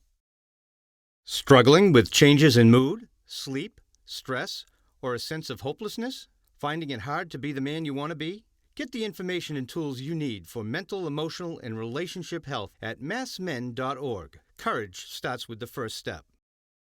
Get Gatemen gear. Check out the latest styles and colors of your favorite Gatemen apparel. Also in stock, a large selection of Cape League items, including tickets to the All-Star Game. Test your pitching speed and pick up a souvenir ball, all at our merchandise booth. The Mezzaluna Restaurant is a family-run Italian restaurant celebrating 80 years in business. Located on Main Street in Buzzards Bay, Mezzaluna specializes in Italian cuisine, a lunch menu that's the best deal in town, and serving some of Cape Cod's famous prime rib every Wednesday and Saturday. Come enjoy the feast at Mezzaluna, the Italian family restaurant.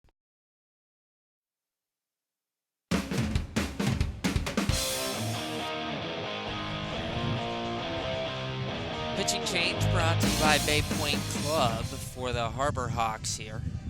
Nathan Lavender, the new pitcher for Hyannis. 3-1, the Harbor Hawk lead over the Wareham Gatemen. Bases loaded for Wareham, 1 out, top of the 4th. And Lavender will come in to try to get out of the jam. It's 1-2 with a 4.08 ERA at Illinois this past spring in the Big Ten. 17 appearances, 4 starts for the Fighting Illini. 28 2/3 innings pitched. 24 walks, 37 strikeouts. Number 11 recruit in the state of Illinois by Prep Baseball Report. Went 7-1 with an ERA under 1 in high school. 0.85 his senior season. Stands at 6'2", 220-pound lefty. And he'll face the lefty Matthew Rudick. Well, with the heavy lefty lineup that these Gatemen field, a lefty pitcher certainly works in the favor of the Harbor Hawks.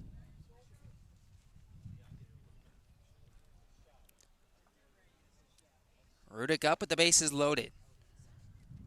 First pitch from Lavender. Breaking ball low and away, 1-0.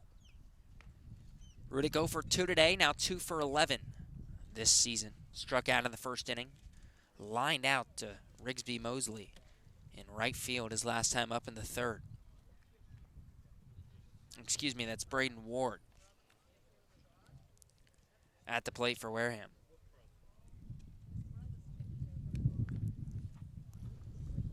The 1-0 to the lefty. Ooh, just caught the lower part of the zone, a fastball, 1-1. So scratch everything that I just said about Matt Rudick. Braden Ward, the Washington Husky, to the plate. His first game with Wareham. Struck out his first time up in the 2nd. The pitch. Fastball just misses in. 2 balls and a strike. I mean, everything you said about Matt Rudick was right. Okay, it was correct, but Rudick is currently to our right on the on-deck circle. Braden Ward hit .321, honorable mention All Pac-12 for the Washington Huskies this past spring. The 2-1 breaking ball on the inside half, 2-2. That's a filthy pitch from Lavender that starts in on these lefties, breaks back over the plate.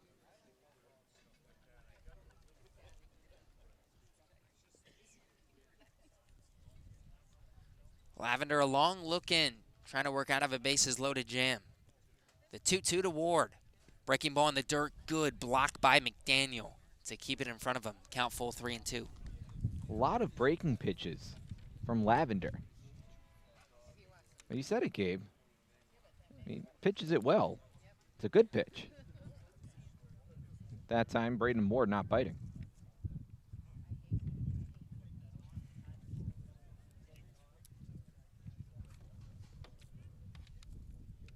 Ward settles back in from the left side. Bat waving above his back shoulder. The full count pitch. Down low, ball 4. Lavender walks in a run. Guangarena will touch home plate. And it's 3-2 Harbor Hawks here in the 4th. Well, that's a nightmare for a relief pitcher. You come in, tasked to get 2 outs with the bases loaded. Obviously a tough situation. But the last thing you want to do is walk home a batter. Again, that run is charged to Fredrickson. Will be charged with Sems and Antico if they score as well. First pitch to Rudick. Fastball misses outside, 1-0.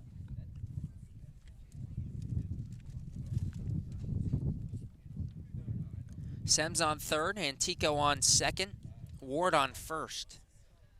Base is still juiced for the Gatemen. Down 3-2 here in the top of the 4th. 1 out. Rudick trying to bring home the tying run. The 1-0. Breaking ball in the dirt. McDaniel once again keeps it in front. 2-0. And we saw this with Fredrickson as well. These Gatemen hitters just not getting a lot of fastballs today. Wonder if that was a scouting report. I'm going to guess that had something to do with it. Probably. Lavender, a deep breath. The lefty sets the 2-0.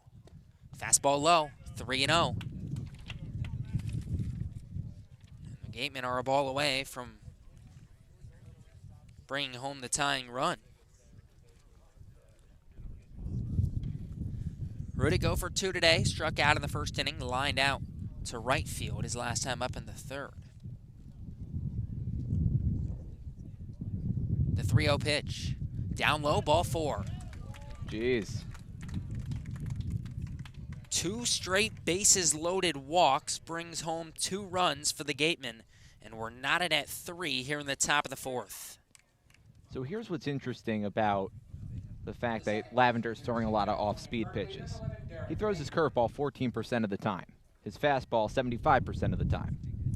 Now, he usually throws his curveball for a strike 61% of the time, and his fastball is the one that misses. How much of that do you think is part of, hey, this is summer ball? And this is what he's working on? I want to work on my curveball. It would be a different situation if the bases were empty. With the bases loaded and you're trying to preserve the lead, I don't think you go to the pitches that you need work on. I think you go to the pitches that, A, either the scouting report says, okay, these are the pitches that the hitters usually swing at, or B, this is my bread and butter. This is what I know can get batters out. 10 pitches thus far for Lavender, 2 strikes, 8 balls.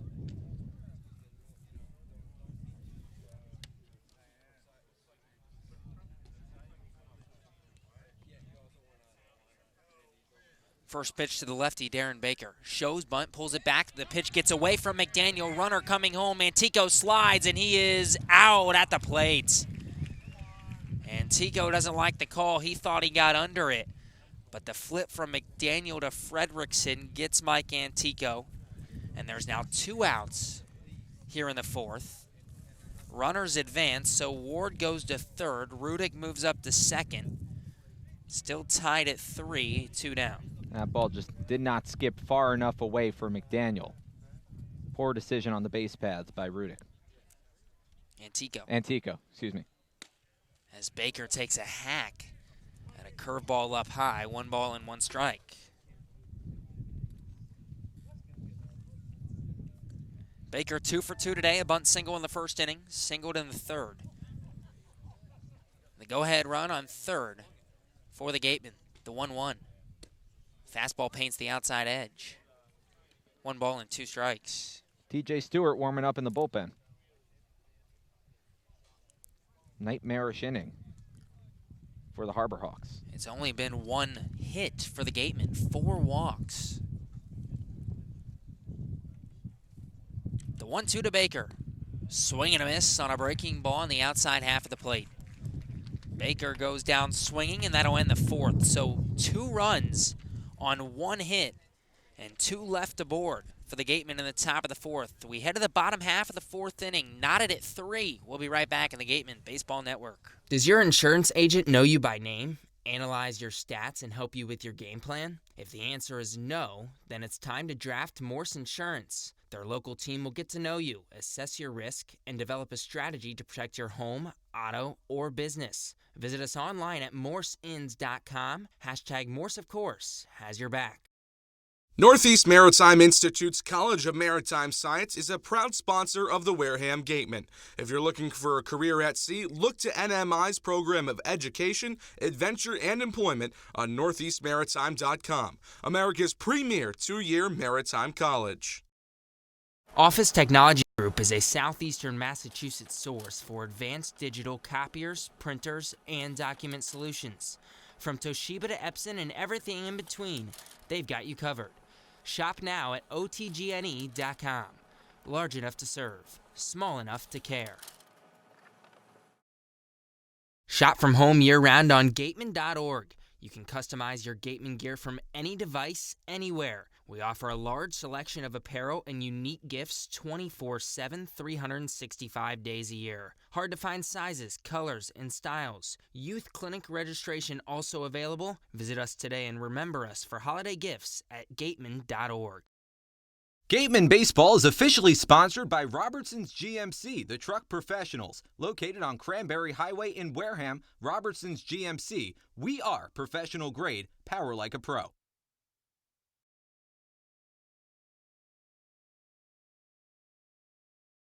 Need physical therapy?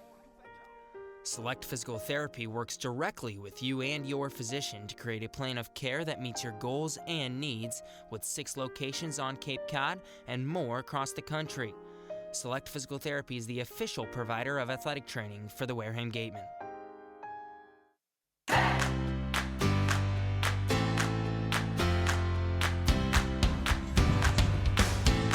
head to the bottom of the 4th.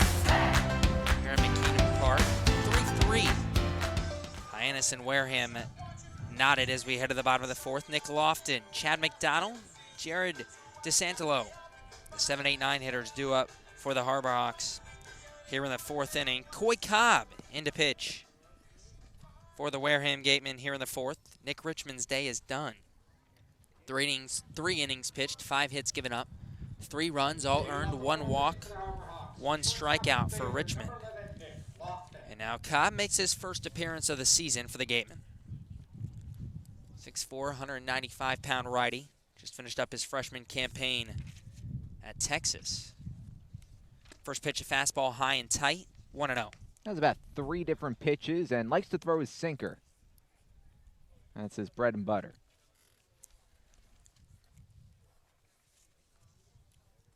The 1-0 pitch now to the righty Lofton. Hard line drive down the left field line. It lands and rolls all the way to the corner. Antico fields on a hop off the wall. Quick throw into second, and in there standing up is Nick Lofton with a leadoff double here in the 4th. That was a great throw by Antico. He had to play that off the wall and got it to the second baseman Baker on maybe 2 hops. That was a strong throw. Lofton's second double of the summer. He now has 3 hits, 2 of them doubles. And in steps Chad McDaniel from the left side. Cobb, 13 appearances, 10 starts at Texas, so normally a starter for the Longhorns. Was just 1-3, but a 3.45 ERA in his freshman campaign. First pitch to McDaniel. Fastball, McDaniel checked his swing. Did he go around? No, he did not. 1 ball and no strikes. McDaniel flew out to Mike Antico in left field. His first time up. Cobb steps off and asks Guangarena to redo the signs. Now the 1-0. Fastball hit pretty well and deep to center. Ward ranges back a few steps, makes the catch. Quick throw in to Sems at shortstop, but tagging easily is Lofton, so he's on third with just 1 down. 2 batters, both of them teeing off against Coy Cobb. 2 hard-hit balls, but that time finding the glove of Braden Ward. Exactly the way you want to start this inning on offense if you're the Hyannis Harbor Hawks after that nightmarish half inning that we just exited from. Jared DeSantolo now to the plate for Hyannis. DeSantolo walked his first time up to lead off the third. First pitch from the righty Karp. Fastball high and away. 1-0. DeSantolo 4 for 8 with 2 walks now this season, including the walk in the third inning. 6 foot, 185-pound junior from Florida Atlantic takes a strike right down the heart of the plate. 1 ball and 1 strike.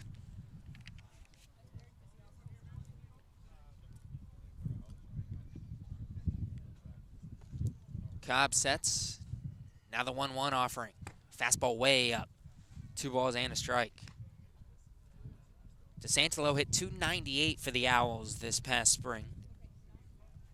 Only started 28 games. Cobb sets at the chin. The 2-1. Breaking ball high. 3 balls and a strike, and Cobb missing high early. If you're going to miss, you should miss low, not high. And that's why the last 2 batters have hit rockets to the outfield. 3-1 fastball, just misses. Ball 4. Misses outside, so a double, a hard hit line out, and now a walk to DeSantolo. Makes it runners on the corners with 1 out for the top of the order in Mitch McIntyre. Now, again, not exactly what you're looking for, but the walk does open up the double play. Right. With 1 out. Middle infield playing back. Stevens well off the line at third. Even though you had Nick Lofton standing on the third base bag. First pitch to the lefty McIntyre. Misses low and in, 1-0. McIntyre 1 for 2 this afternoon. Struck out looking in the first inning, singled, came around to score in the third.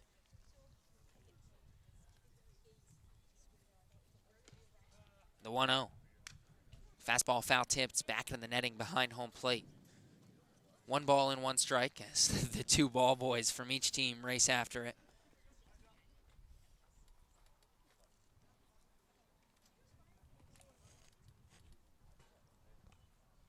McIntyre 2 for 12 coming into this game. Now the 1-1 from Cobb. Misses upstairs. 2 balls and a strike. Nick Lofton could take about 6 or 7 steps off the third base bag with how far and deep Stevens is playing.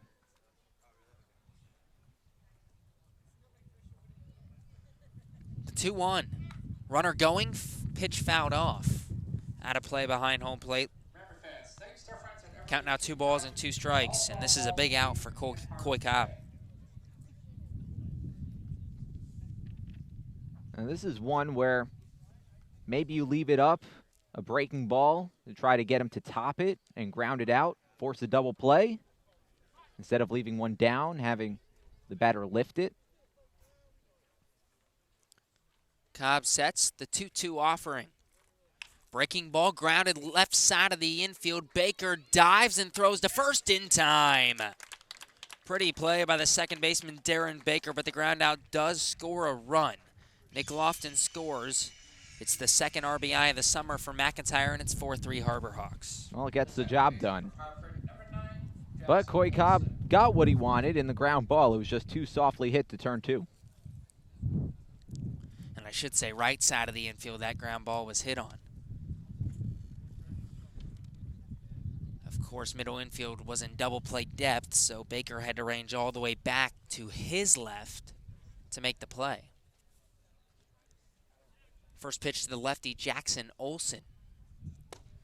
Misses down low, 1-0. 4-3 Harbor Hawks, bottom of the fourth. 4 runs on 6 hits for Hyannis in this game thus far. 3 runs on 4 hits for the Gatemen. Olsen 0 for 2 today. Now 3 for 15 this summer. The 1-0. Fastball up and in. 2-0.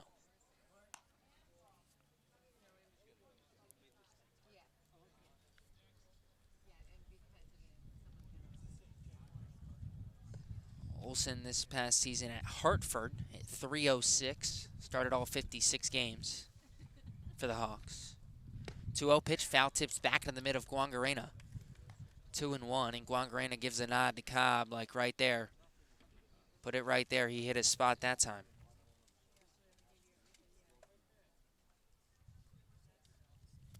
Cobb working a little quicker.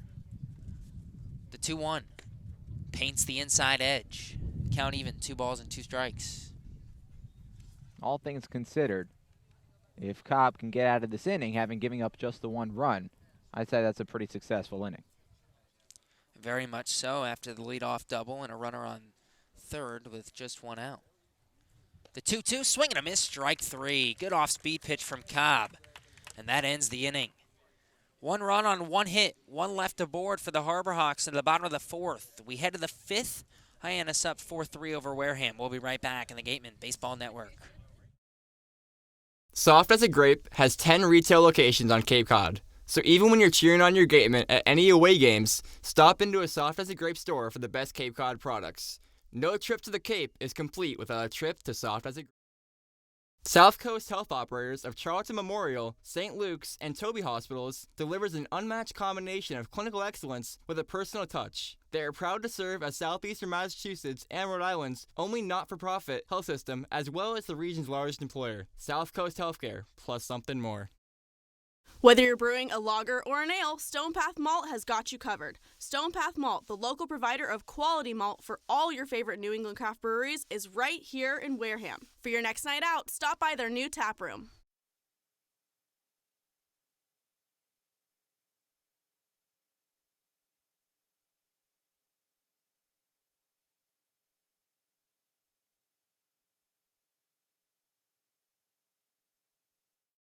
Village Signs of Mattapoisett. They do it all, from logo design, trucks and buildings, to boats. Village Signs has proudly served southern New England for over 30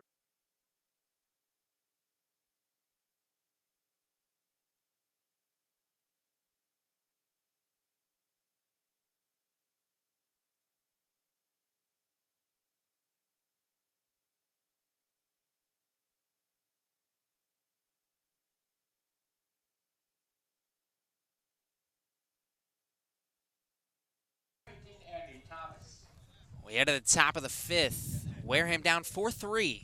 And it's the heart of the order due up for the Gatemen. Andrew Thomas, Adrian Del Castillo, Cam Guangarena, the 3-4-5 hitters.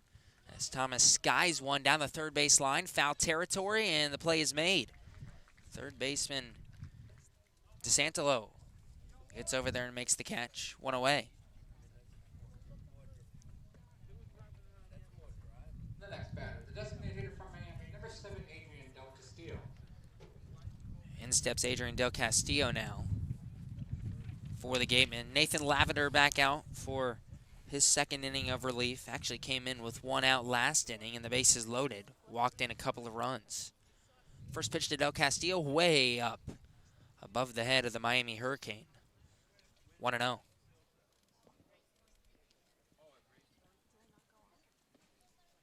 The pitch. Ground ball right side of the infield through the legs of the first baseman Carlson and into right field. And that's got to be an error on the first baseman Brooks Carlson. Either way, Del Castillo on with 1 out.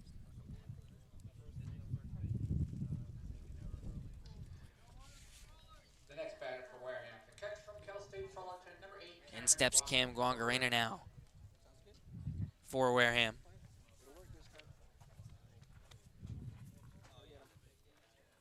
Gatemen down 4-3, bottom 5. Gorgeous afternoon here in Hyannis. 73 degrees. Wind still blowing out toward left center field. First pitch to the lefty. Ground ball right side of the infield. Gobbled up by the second baseman Olsen to second for 1, over to first to double play. 4-6-3 ends the inning. Quick inning for the Gatemen. We head to the bottom of the 5th. Wareham trails 4-3 to the Harbor Hawks. We'll be right back in the Gatemen Baseball Network. The Gatemen would like to thank Wareham Country Market for helping to feed the Gatemen players and staff after games. They are located about a quarter of a mile from the field on Route 6, offering a convenience store, a Dunkin' Donuts, and a deli.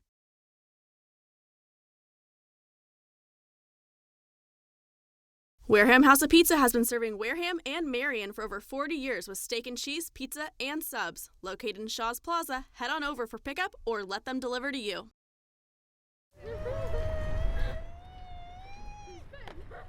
Beat the heat and join us at Waterways, a water experience unlike any other this side of the bridge. Open daily, head over to the water park on Route 28, the Cranberry Highway. The 99 Restaurant is a proud sponsor of the Cape Cod Baseball League. Visit them in Centerville, Falmouth, Mashpee, Wareham, or Yarmouth this summer and try some local flavor from the winner of the Cape Times Best Restaurant for Takeout, the 99. Always the real deal. The Wareham-based 80 Makepeace Company, founded in 1854, is the world's largest cranberry grower and the largest private property owner in eastern Massachusetts. The company supports organizations like the Wareham Gatemen and projects like the outdoor cranberry bog classroom that you may have passed on your way in. Visit admakepeace.com to learn more. The 2019 Cape League All-Star Game will be played at Eldridge Park, home of the Orleans Firebirds. Mark the date on your calendar, Sunday, July 21st. Game time is 6 p.m., but the gates open at 2. One highlight will be the home run hitting contest. There will also be an autograph session and a large merchandise village with items from many of the teams. Be sure to buy your tickets now right here at the merchandise stand. Tickets are just $5, and part of the proceeds will support our Wareham Gatemen.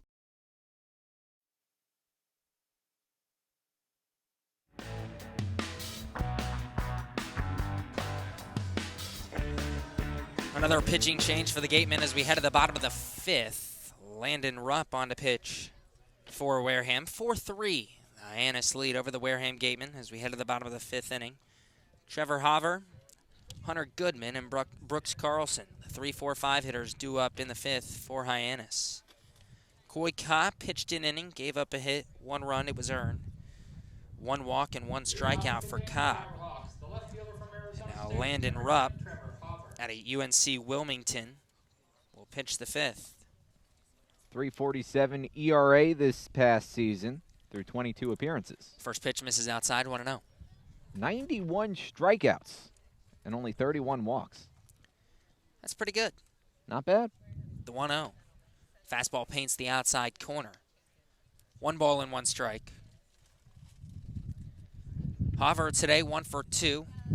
Key RBI single in the 3rd inning. 1-1 misses low, 2 balls and a strike. Popped out to Chad Stevens at third base, his first time up. The 2-1. Fastball chopped toward first. Gobbled up by Thomas, who touches or flips to Roop, and 1 down. Thomas could have played that himself. But I guess better be safe than sorry. Rupp all the way there. Good job by Rupp to cover the bag, and in steps Hunter Goodman. 1 out, bottom 5. Wareham trails 4-3. The pitch. Off speed on the inside corner for strike 1. Hyannis today, 4 runs on 6 hits. Goodman has 1 of those. Swing and a miss through a fastball. Big cut by the righty. 0-2. Goodman brought in a run as well with the sacrifice fly. Now the 0-2 curveball misses low and away. 1 ball and 2 strikes.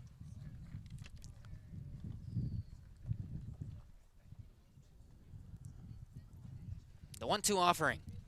Breaking ball misses low, 2-2. Hunter Goodman was our player to watch in our pregame show today. And despite being just 2 for 13 before this game, 1 for 1 with an RBI today. Fastball misses low there. Count full 3-2. I mean, he had a great freshman season. Fantastic freshman season. We know what we're doing when we pick player of the game. Full count pitch, swing and a miss, strike 3. Rupp gets his first strikeout as a Gateman, and that strikeout brought to you by Lang, Exafaris, and Bullard. Head to lxblaw.com to seek a trial attorney in the New Bedford area. 2 away, bottom 5, 2 up, 2 down for Rupp. Rupp looking good. First pitch to the righty Carlson now, paints the outside corner, 0-1. Rupp in a groove, working quickly, the 0-1 delivery. Breaking ball Hull, pretty curveball. Drops in for a strike, 0-2. That is a pretty curveball. 12-6 action, just kind of falls off the table. The 0-2 offering, fastball high at the eyes. 1 ball and 2 strikes. Brooks Carlson was 1 for 11 entering this game. He's 2 for 2 with a double and an RBI today. 1-2 curveball misses outside, count even 2-2.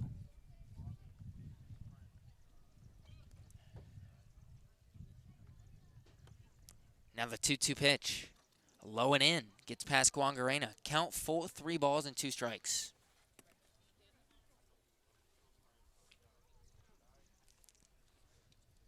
Carlson's RBI in the 3rd inning, his 3rd RBI of the summer. Now the 3-2 offering. Chopped back up the middle, and Rupp takes it on a hop. Flips to first in time. A 1-2-3 inning for Landon Rupp. We head to the 6th. Wareham trails 4-3. We'll be right back on the Gatemen Broadcast Network. Stop by the Ansel S. Gurney House, where you will find a unique shopping and dining experience.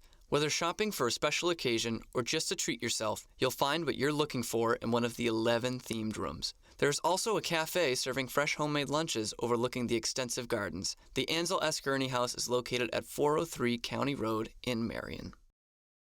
Baseball Factory, a proud partner of the Cape League since 1994, holds over 1,000 events nationwide for players in both high school and middle school, including 3 training weeks here in the Cape. Baseball Factory alumni have played on every Division I college program across the nation, with thousands drafted and more than 500 have made it to the majors. Visit baseballfactory.com to learn how you can build your way to greatness. For a nostalgic Cape Cod vacation experience, head to Bay Motor Inn, where guests are treated like family. Located in the heart of Buzzards Bay Village, this 1950s-style cottage colony still provides you with up-to-date amenities. The Gatemen thank the Bay Motor Inn for their support. The Bay Point Golf Club offers a unique collection of 18 championship golf holes, a beautiful banquet facility, and a club host that has a fully stocked pro shop. The Bay Point Grill is a perfect place to grab a meal or watch a game. The course is located off Onset Avenue in Buzzards Bay. The Gatemen thank you for your support. Come on over to BB's Bar and Grill for food, drinks, and fun. Located on Cranberry Highway, come in to sample the delicious eats or relax with a drink while enjoying live entertainment. BB's is one of our team meal partners. Benjamin Sims leads off to 6 for Wareham and skies the first pitch into shallow center.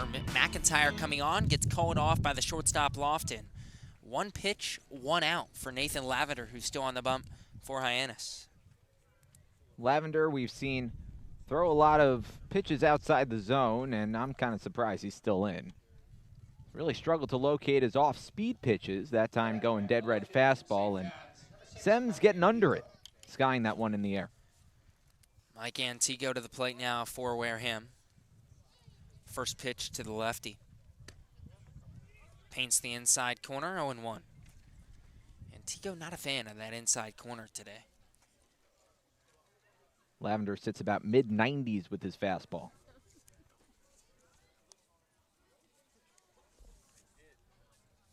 And now he'll step off. Antico 1 for 2 today. Singled his last time up in the 4th. The 0-1.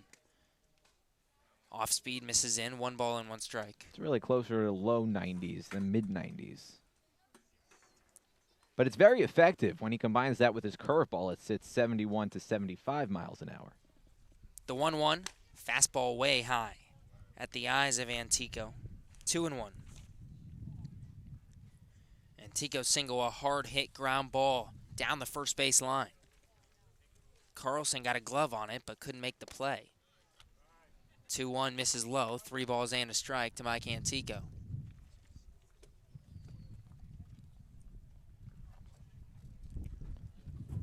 Senior from St. John's, the 3-1. Takes a fastball right over the heart of the plate. Count full, 3-2. Antico hit .386 for the Big Red this season. The full count pitch. Popped up. Shallow left. Lofton, the shortstop, goes back and makes the grab once again. And this time he had to chase to his right instead of into center field to his left. And there's 2 away. 2 straight pop-ups. And it's a good pitch from Lavender. And it would have been a strike. The Gatemen hitters just getting under the pitches. Number 9, Chad Stevens. In steps Chad Stevens from the right side. 2 away, top of the 6th. Harbor Hawks 4. Gatemen 3. First pitch to the righty, Stevens. Misses way out.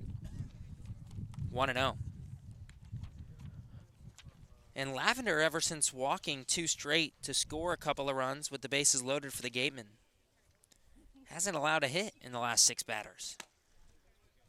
Big cut on a 1-0 fastball by Stevens. Count evens up 1-1. He's still throwing more balls than strikes. 14 balls, 13 strikes. He ended the 4th with a strikeout. Then Thomas popped out to 3rd. Del Castillo did reach on an error. 1-1 foul tipped back into the netting. 1-2. And then the 4-6-3 double play to end the 5th off the bat of Guangarena. Now 2 straight pop-outs. That time the blue-shirted ball boy winning the race. White shirt in Hyannis' dugout. Blue shirt in the Gatemen dugout. 1-2. Curveball misses low and in. 2-2. Right now they're tied at 1 apiece. The Gatemen trail 4-3. The 2-2. Breaking ball high and away. Count full, 3-2. Little side game going on there. I put money on blue. The 3-2 offering. Misses low in the dirt, ball 4. Good at bat by Stevens, who's now 1 for 2 with a walk today.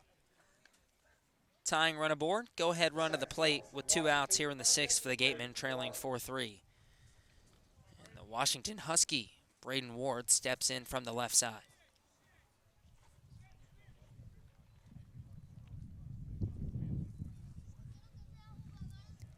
Ward today, 0 for 1 with the bases loaded walk.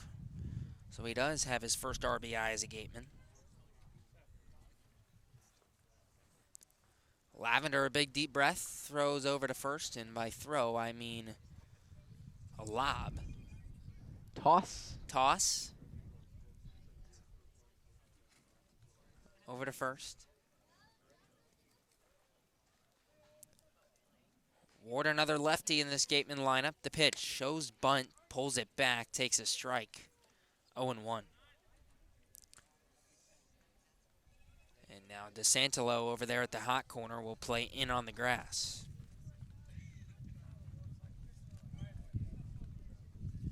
Ward very much methodical at the plate. Steps out every time. Big deep breath. Now the 0-1. Breaking ball drops in for a strike in the inside corner, 0-2.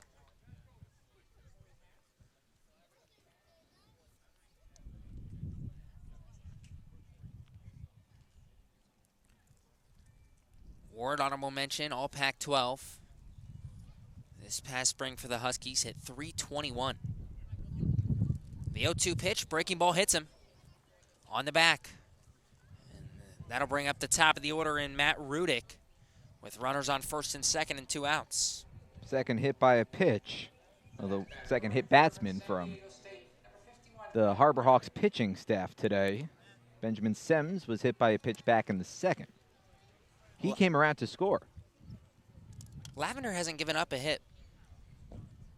It's been 3 walks and a hit by pitch for the Gatemen off of Lavender. A bevy of base runners. Now in steps Matt Rudick from the left side. Lavender checks second, the pitch. Fastball high and tight. Rudick ducks out of the way. 1-0.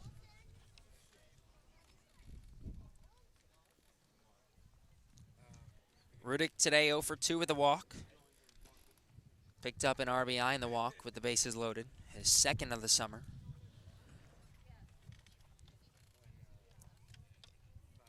The 1-0 offering.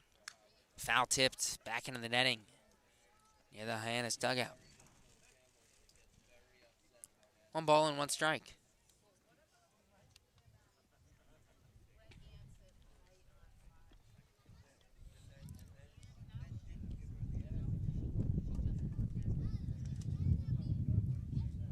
Lavender, a long look in, sets at the belt on the third base side of the rubber, and now steps off. Rudick now 2 for 11 with 5 walks this season. Opening night, 4 walks in all 4 of his plate appearances. Couple of hits since. The 1-1. High and in. 2 balls and a strike.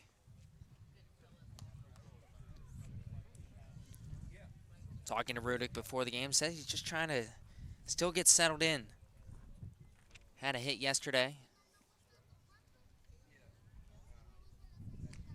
That he's not quite seeing it how he wants to. Not that he's antsy, but of course it just being game 3, game 4. Still getting settled in. 2-1, fastball paints the outside edge, 2-2.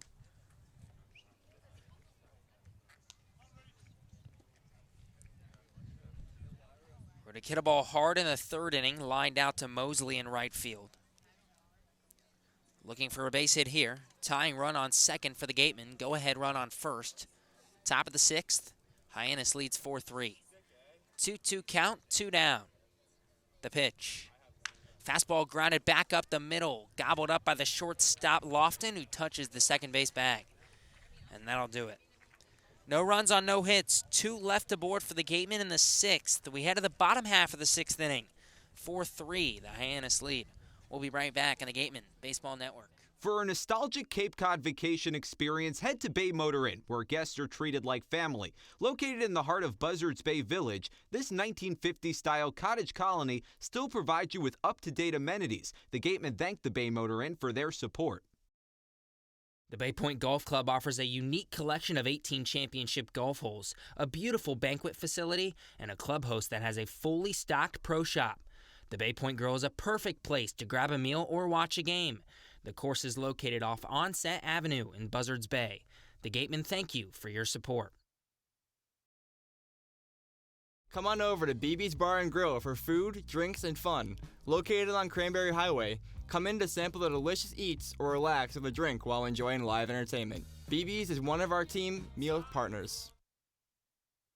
One of the area's best restaurants is located right up the street, Brewfish Bar and Eatery. Brewfish offers 20 rotating craft beers on tap and creative pub food. Check out their off-the-menu brunch with a Bloody Mary bar and $5 mimosas on Sundays. Join us for outdoor dining and drinks under the tent or for live music. Located on Route 105 in Marion.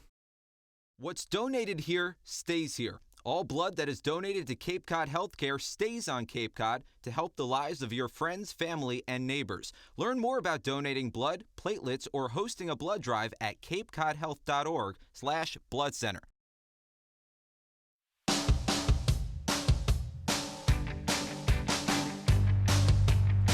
To the bottom of the 6th we go. Here in Hyannis. First pitch fouled off by Rigsby Mosley to begin the 6th inning. 0-1. 4-3, the Hyannis lead over the Gatemen as Mosley slices one foul once again down the third baseline. 0-2.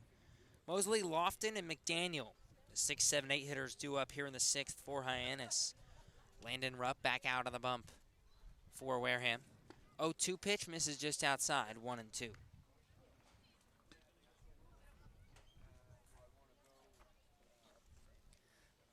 The 1-2 offering.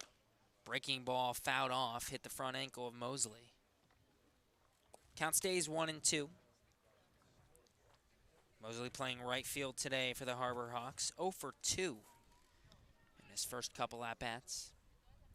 Lined out to left, lined out to right. Couple hard hit balls. Rupp just looked so dominant in the 5th inning. 3 quick outs. The 1-2. Breaking ball once again fought off found on the third base line. We'll do it all over again. Mosley now 0 for 6 this season, still looking for that first hit. 1-2 pitch hit high and well to deep right field. Rudick going back. Goodbye.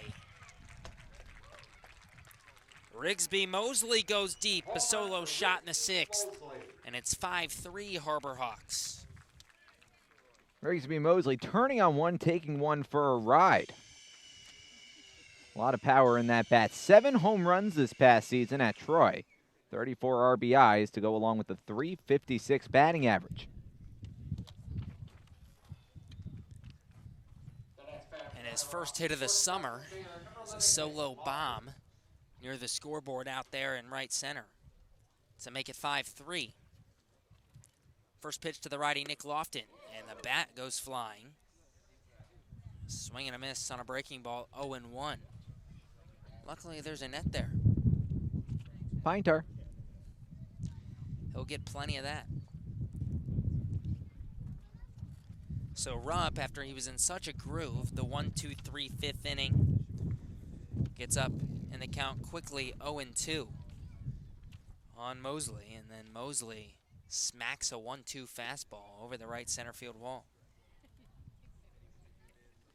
Just left it up.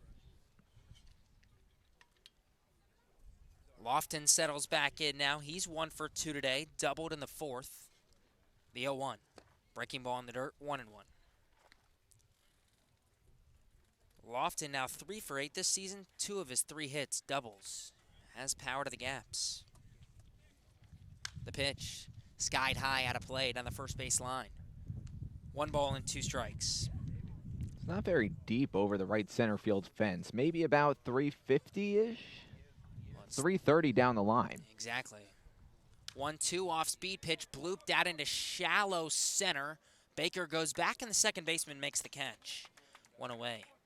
Yeah, 330 down that right field line, and obviously there's no dimension out in right center field, but I'd say you're about right. Somewhere around 350, 360. Roughly. It's only 394 dead center. One of the smaller ballparks in the Cape.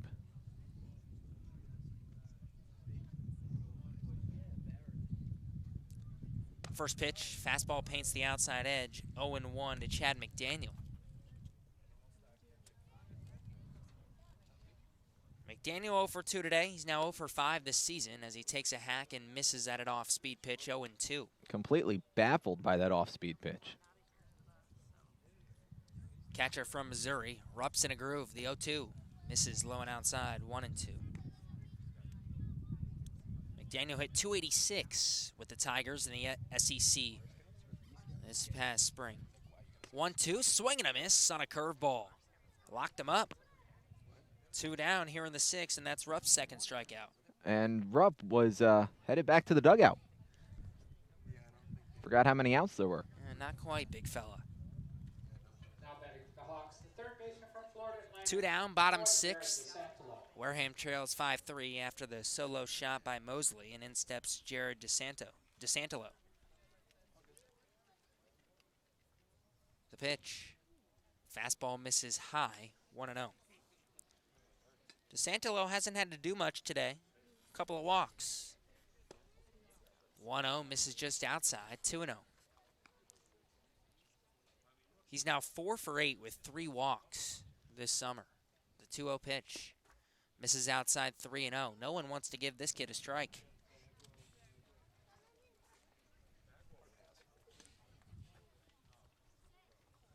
Nope. The 3-0 pitch.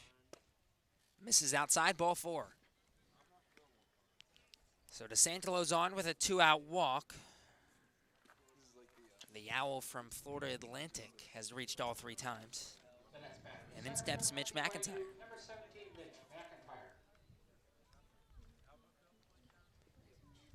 McIntyre. McIntyre entered today 2 for 12.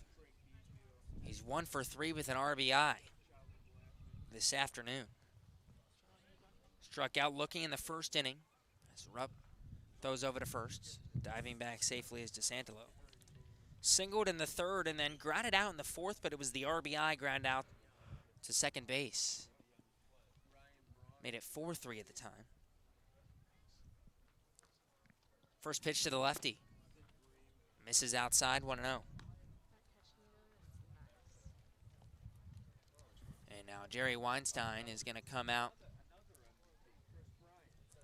and have a chat with his pitcher and catcher. Rupp keeps missing over the arm side of the plate. Outside to both left-handed batters. Feels like just a strange outing for Rupp, who has retired 6 of the 8 guys he's faced. DeSantelo's on first with a walk, but made one mistake, and Mosley made him pay. Well, for the outs he's gotten, they're fairly dominant. Pop outs, strikeouts, and a ground out.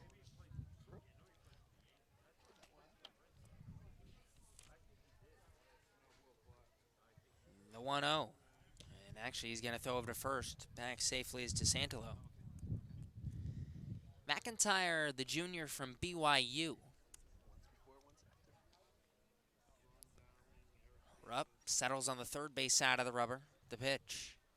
Breaking ball at the knees for strike 1. Count even at 1-1. McIntyre hit .291 for the Cougars this past spring. 55 hits. 14 doubles, 3 triples, 7 bombs. Now the 1-1. Fastball paints the outside edge, runner going, and Guangarena never saw him. A delayed steal. Count now 1 ball and 2 strikes. That pitch was in the zone. It was a perfect pitch for Guangarena to throw down to second. He just didn't realize the runner was stealing. It was delayed steal, so no one told him that DeSantelo was taking off. As Rupp settles, the 1-2. Breaking ball paints the outside corner, strike 3. Third strikeout for Rupp in 2 innings. We head to the top of the 7th. Wareham trails 5-3. We'll be right back in the Gatemen Baseball Network.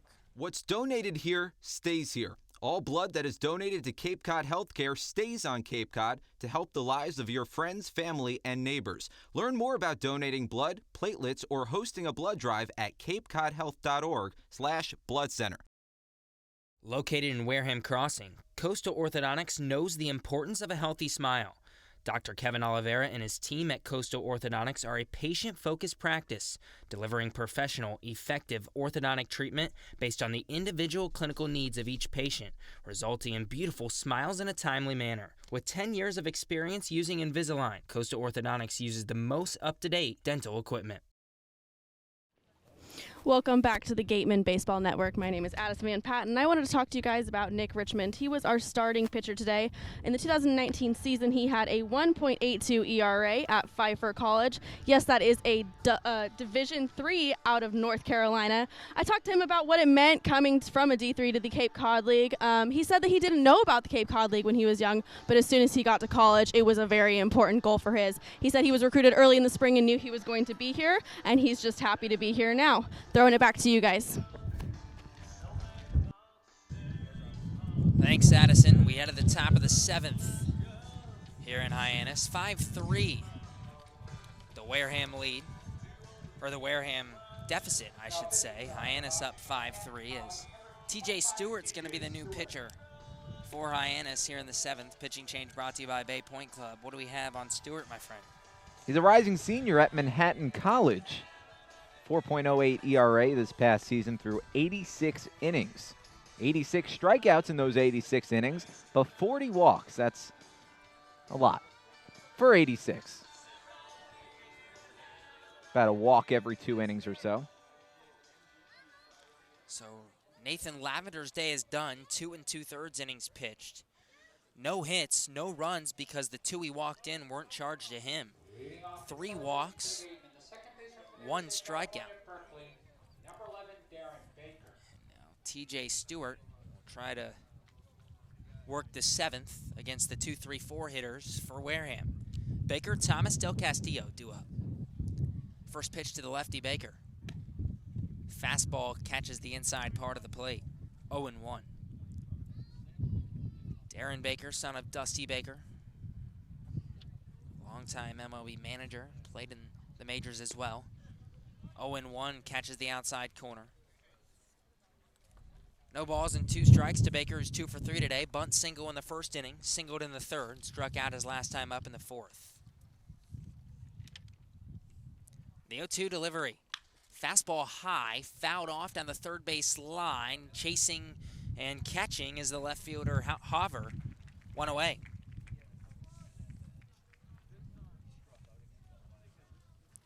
Baker now 2 for 4, and in steps Andrew Thomas. Thomas has been struggling at the plate. 1 hit last night, reached base twice last night, but just the 1 hit in his 6 at-bats and 0 for 3 so far today. First pitch to him. Misses low and away. 1-0.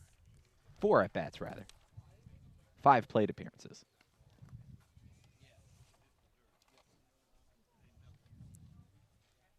Thomas out of Baylor, rising senior with the Bears. 1-0 pitch, sliced foul. Out of play on the third base line. Count even, 1 ball and 1 strike. Thomas hit .335 for the Bears in the Big 12 this season. 1-1, breaking ball, checked his swing, did not go around. 2 balls and a strike.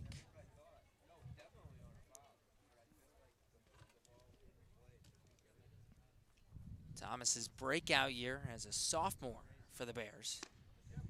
As that pitch misses high, 3-1. He played in started just 4 games as a freshman, hit .450, was 9 for 20 with 8 RBIs. That's a decent way to start your collegiate career. I'd say so. 3-1. Fastball foul tipped back off the mitt of McDaniel, 3-2. That foul ball trickled toward the Hyannis dugout, and White Shirt got it. So I don't count that one. It's those 50-50 balls that I'm looking at. So it's only when both ball boys go. Blue Shirt didn't even make an attempt at that. Both need to make a stab. The 3-2 pitch. Off speed, chopped toward first, gobbled up by the first baseman Carlson. He steps on the bag, 2 away. So Thomas now 0 for 4 today, 2 for 12 on the young season. That'll bring up Adrian Del Castillo. 2 down, top 7. The Gatemen trail 5-3 to Hyannis. Hyannis 0-2-1 this season, still winless. Wareham 1-1-1. First pitch to Del Castillo, hit well, but foul. Way out of play down that right field line, 0-1. That was a slow breaking ball off the hand of Stewart.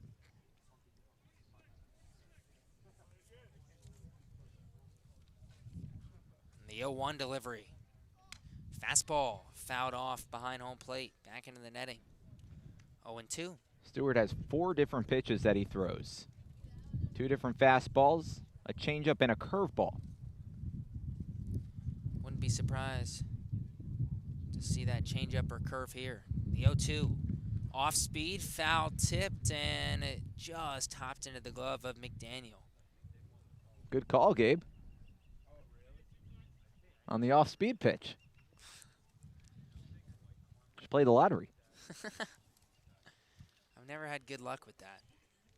The 0-2, swing and a miss on the changeup. Got him swinging. And the Gatemen go down 1-2-3 in the 7th. It's time to stretch here in Hyannis. 5-3, the Harbor Hawk lead over the Gatemen. We'll be right back in the Gatemen Baseball Network. Cape Cod Coca-Cola thanks you for supporting the Cape Cod Baseball League. Cape Cod Coca-Cola has been proudly refreshing the community for over 30 years, and we're honored to support the CCBL and many other wonderful organizations on the Cape. Earn a bachelor's or master's degree, complete a certificate, or take a single course through the Division of Continuing Education and Graduate Studies at Curry College. Classes run days, evenings, and weekends in Milton and Plymouth. To learn more about programs in business, criminal justice, education, nursing, and more, visit curry.edu. Clobbered high and deep to right center field, and this one is gone. A home run. That home run's brought to you by Eastern Propane and Oil. Another scholarship for a deserving youth. Eastern Propane and Oil, we're in your neighborhood. After the game, visit El Mariachi on Main Street for the best Mexican food in Wareham. The cantina provides a delicious late-night snack accompanied by fun cocktails.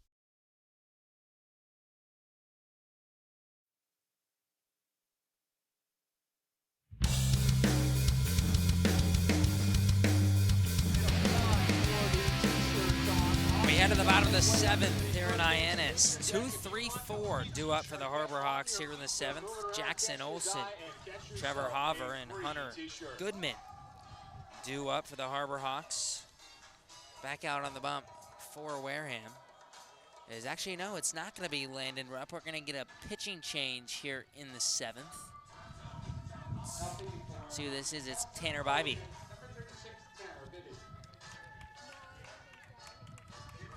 So Bybee on to pitch the 7th for Wareham. Rupp's day is done.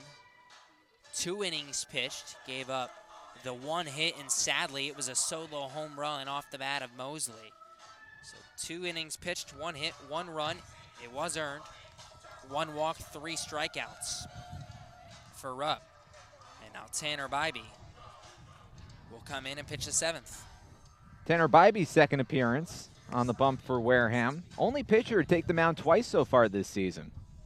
4.33 ERA at Cal State Fullerton through 95 innings, almost 96 innings this season.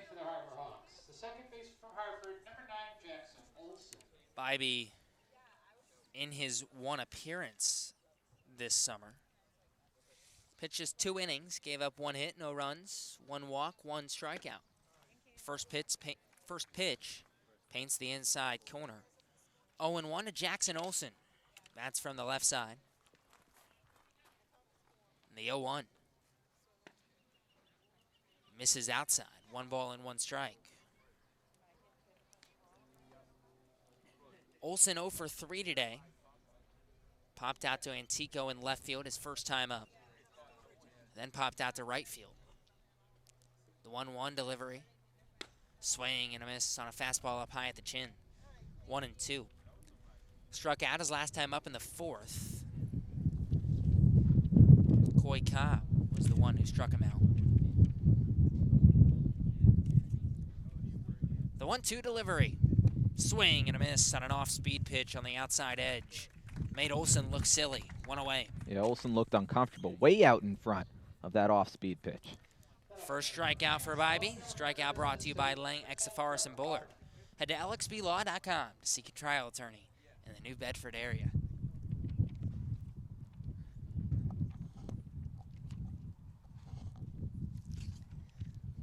That'll bring up the 3-hole Trevor Hover. He's 1 for 3 today. First pitch to the lefty. Hard ground ball toward first. Blocked down by Thomas, and he flips over to Bybee at the bag. 2 away.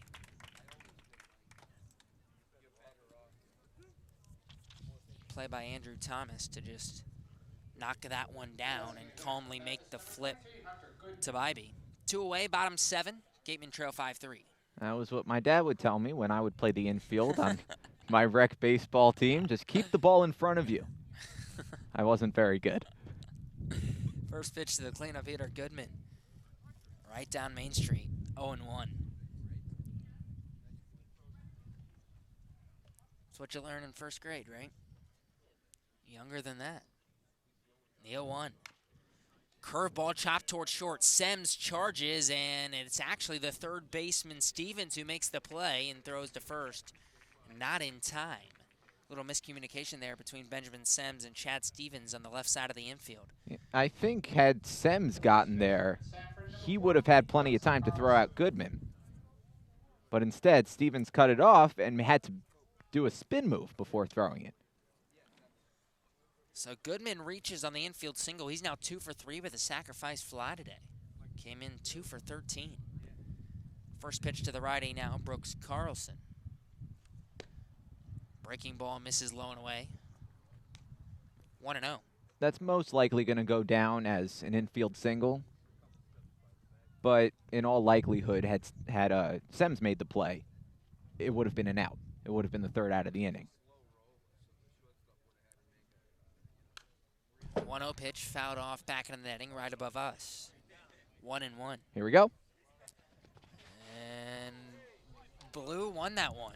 Just barely. Just by a shoestring. Blue's up 2-1. If you haven't been with us the whole game, it's the 1-1 pitch now. Misses low, check swing. He didn't go around. 2-1. Each dugout has a bad boy. Yeah. One in a white shirt, one in a blue shirt. And there's been now 3 balls that have landed dead smack in the middle between the 2 dugouts. And it's been a flat-out race each time. The 2-1. Fastball catches the inside corner. 2-2. That was the most intense battle yet. It was. Both of them slid. Exciting stuff. Throw over to first. Back safely goes Goodman.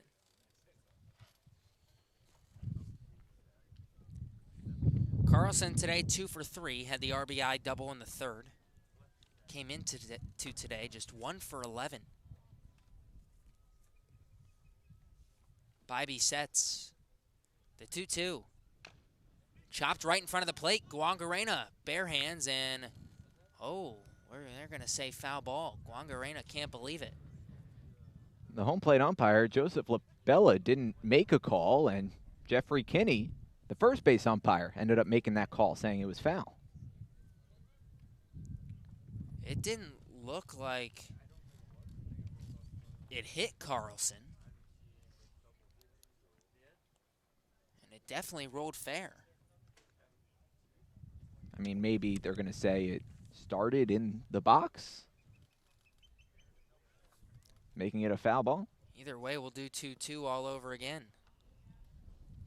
Bybee nods, the 2-2. Breaking ball froze him. Ring him up. 2 strikeouts in the inning for Bybee. He holds Hyannis scoreless in the 7th. We head to the 8th. Wareham has some catching up to do. 5-3, the Harbor Hawk lead over the Gatemen. Jonah Karp will have your play-by-play when we come back in the Gatemen Baseball Network. Come as you are, sit down, and relax at the deck of the Gateway Tavern. Enjoy the view while exploring their extensive food and drink menus for the ideal Cape Cod dining experience. Gateway Tavern, the official helmet sponsor of the Wareham Gatemen. Joanne Stevenson and William Ravis Real Estate, a double play when it comes to selling or buying a home. With 19 years of experience in residential real estate and ranked #1 globally, they are sure to help you with all of your hopes and dreams. William Ravis Real Estate, the official real estate company for the Boston Red Sox, and Joanne Stevenson, your hometown agent, proudly support the Wareham Gatemen. Located on the Cape Cod Canal, Keystone Place at Buzzards Bay is the area's newest rental independent living, assisted living, and memory care community. With some of the area's largest apartments and an ultra-inclusive monthly service package, Keystone Place is a life-fulfilling retirement community unlike any other. Discover Keystone Place, the best option in Cape Cod.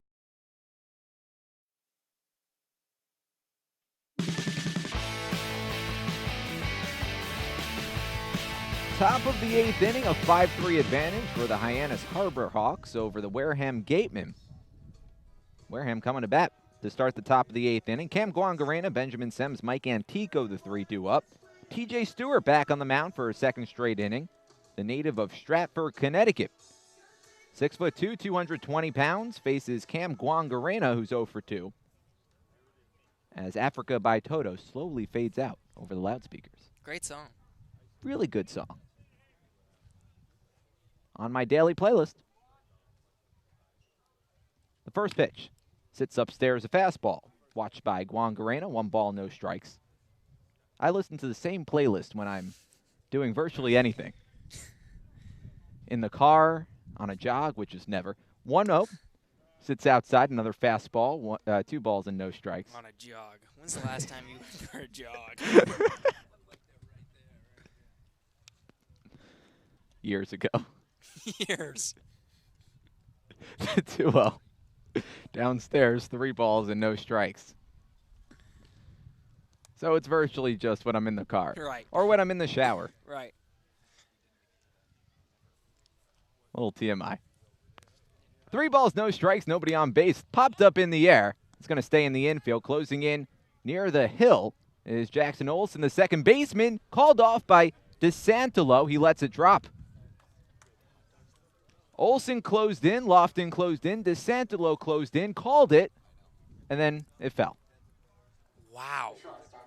The third baseman, DeSantolo, was the one calling that the whole time, and he was all the way behind the pitcher's mound, in between the mound and second base when that ball landed. It just kept hooking and hooking to our right, his left, and the Gatemen catch a break.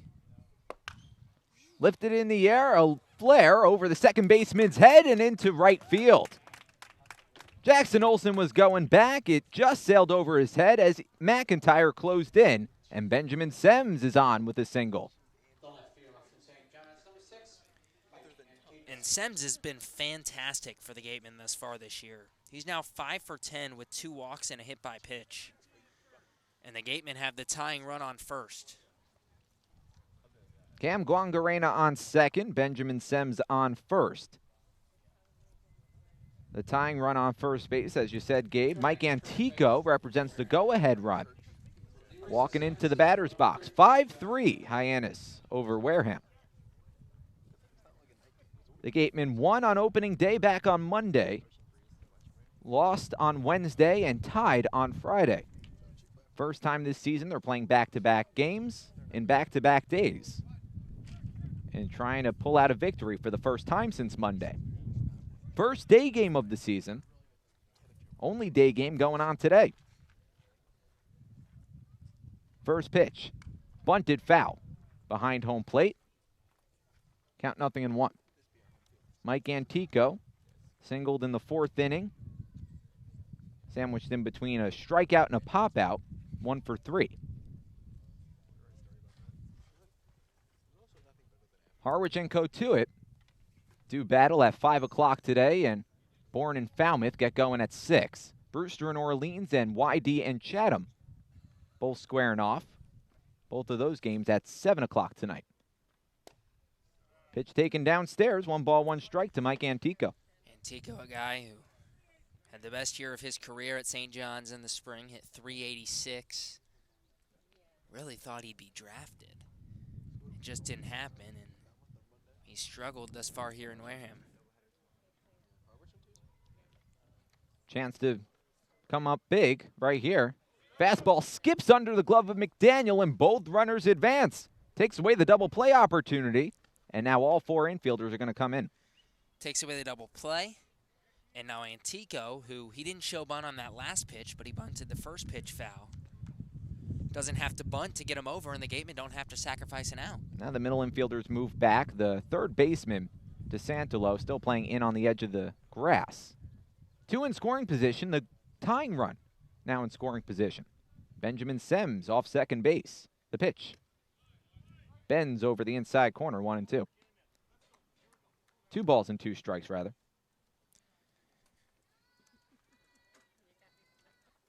5-3, Hyannis over Wareham. Sems off second, Guangarena off third. The pitch. Breaking ball, lifted in the air, foul ground, left side. DeSantolo ranging over, and it lands in the bleachers. Nice souvenir for some fans on this Saturday afternoon. A lot of families in attendance on this beautiful Saturday. When the game started, it was about 73 degrees. The temperature has ticked down a little bit, maybe about 70. And the wind has all but subsided. Actually, it feels a tad hotter because that wind is basically gone. 2-2 the count to Mike Antico. The pitch. Breaking ball, cracked in the air. Straightaway center field. McIntyre going back, looking up. That ball's over his head and off the wall. Guangarena comes home to score. Sems is right behind him. Mike Antico digging for third. He's tagged out. But not before 2 runs come home for Wareham. And we're knotted up at 5.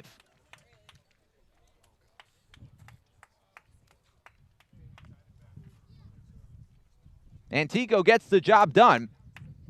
Sacrifices himself for it. But it's a tie ball game at 5, with now 1 away in the top of the 8th inning. That was such a close play at third base. I personally thought Antico beat the tag. And that would have been the go-ahead run on third with nobody down. So it's a 2 RBI double for Antico, and then he gets thrown out at third. Meeting on the mound, all the infielders converging to meet with TJ Stewart.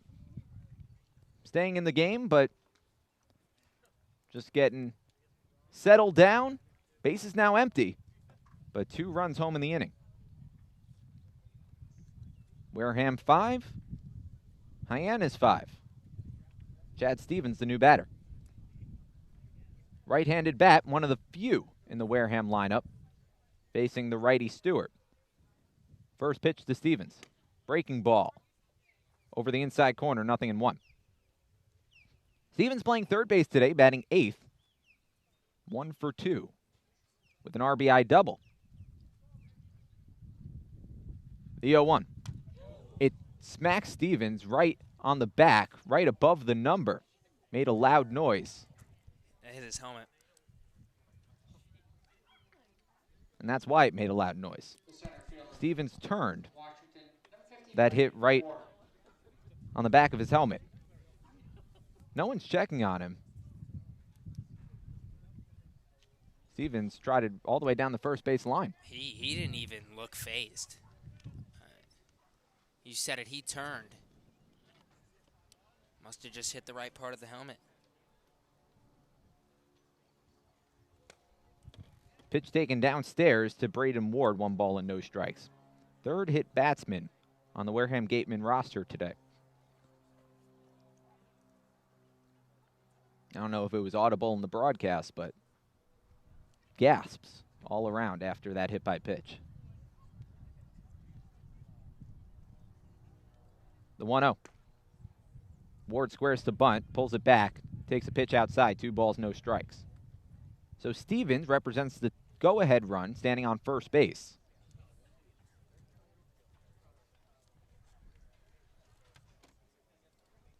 Braden Ward in the batter's box.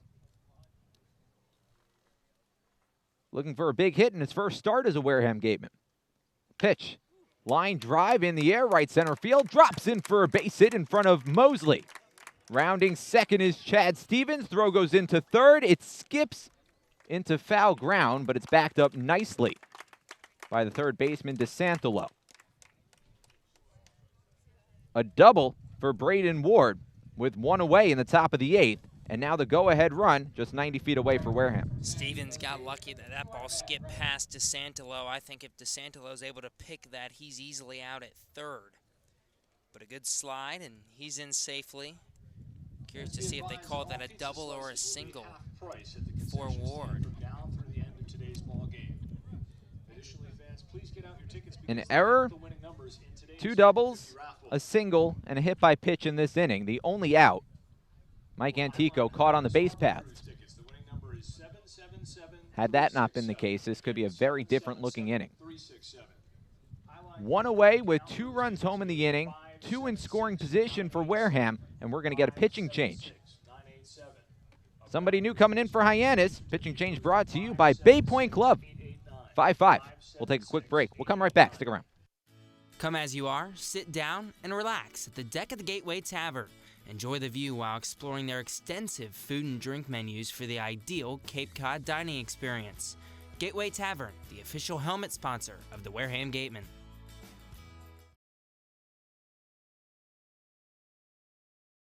Joanne Stevenson and William Ravis Real Estate, a double play when it comes to selling or buying a home. With 19 years of experience in residential real estate and ranked #1 globally, they are sure to help you with all of your hopes and dreams. William Ravis Real Estate, the official real estate company for the Boston Red Sox, and Joanne Stevenson, your hometown agent, proudly support the Wareham Gatemen. Located on the Cape Cod Canal, Keystone Place at Buzzards Bay is the area's newest rental independent living, assisted living, and memory care community. With some of the area's largest apartments and an ultra-inclusive monthly service package, Keystone Place is a life-fulfilling retirement community unlike any other. Discover Keystone Place, the best option in Cape Cod. Located on Route 6 right here in Wareham, Cool Cone is a Cape Cod institution like no other. From smooth soft serve to fresh golden seafood, there's something for everyone. With a chocolate-dipped cone in one hand and a putter in the other, enjoy a cold treat and a round of mini golf at your local favorite, Cool Cone.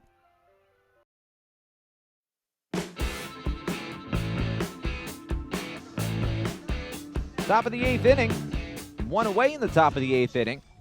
And the pitching change brought to you by Bay Point Club. New pitcher in for Hyannis, looking to stop the bleeding. 2 runs home for Wareham to knot up this ball game at 5 apiece. Kyle Witten from Virginia, 6'3", 185 pounds, right-hander, and a rising junior at the University of Virginia.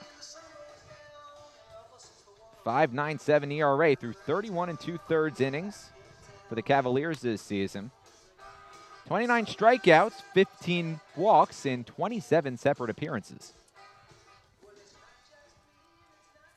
A relief pitcher, 31 innings, 27 appearances. Looks to put a bandage on this inning. All 4 infielders playing in on the edge of the infield grass. 3 hits, an error, a hit by pitch in the inning. 1 away. Stevens on third, the go-ahead run. First pitch to Rudick, taken for a strike. Count 0-1. Fastball right down the middle. Rudick was squaring to bunt. Pulled it back. Count 0-1 to the leadoff man. No hits today for Rudick. Reached on a walk back in the 4th. And on a fielder's choice in the 6th. Squares to bunt again. Ball in the dirt, but stopped by McDaniel as he shuffles over to his left. And this is interesting now because the squeeze play is definitely a lot harder to pull off now that everyone's in for Hyannis. I mean, third baseman DeSantilo is halfway down the line when he squares to bunt. Curious to see if he shows bunt, pulls it back, and tries to swing away. The old Butcher Boy. 1-1 the count. The pitch. Taking all the way. 2 balls and 1 strike as the pitch sits downstairs.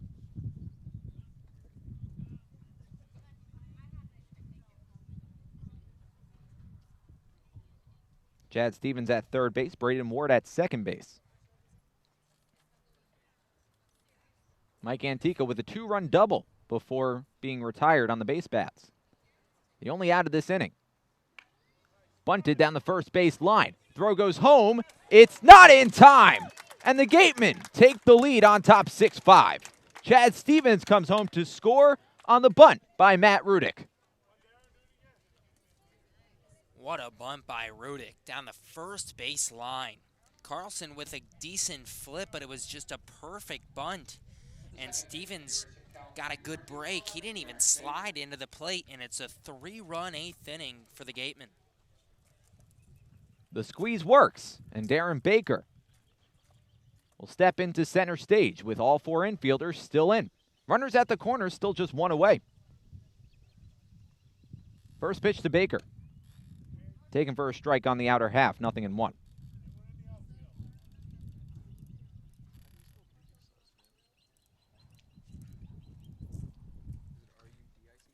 Braden Ward now at third base. Matt Rudick at first base. 4 hits in the inning. Baker with his second consecutive multi-hit day. Waves at a pitch in the dirt. Witten quickly ahead, 0-2. 2 singles, the first in the first, second in the third. Struck out swinging in the 4th. popped out to the left fielder Hauver to begin the 7th.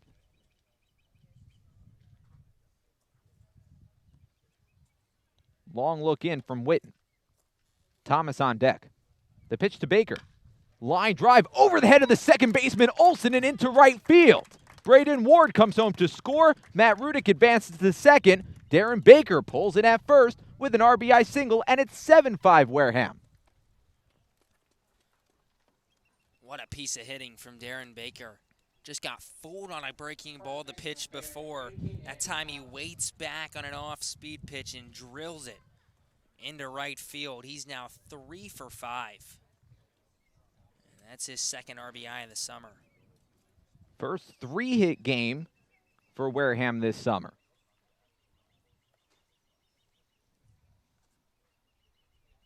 First pitch to Andrew Thomas. Ground ball left side of the infield and over the glove of the third baseman DeSantolo. Into left field. Matt Rudick rounding third, and he's going to come home to score. Baker stops at second. Thomas stops at first. And we'll wait to see what they score this, but now it's 8-5 Wareham. 5 runs home in the inning for the Gatemen, and they're still just 1 away. And barring a ground ball, or a double play, I should say, the Gatemen and Cam Guangareno will bat twice. Adrian Del Castillo, the new batter. The pitch. Taken off the plate a little bit outside. 1 ball and no strikes. That took a weird hop over the glove of DeSantolo. Wait to see what the official scoring is. Single for Thomas. I think I agree. Hit number 6 of the inning. Yeah, I 100% agree. Still just 1 away. Lifted foul along the left side and out of play. Count evens up. 1 ball and 1 strike. Thomas now at first base. Darren Baker at second base. 5 runs home in the inning on 6 hits. 8-5 Wareham.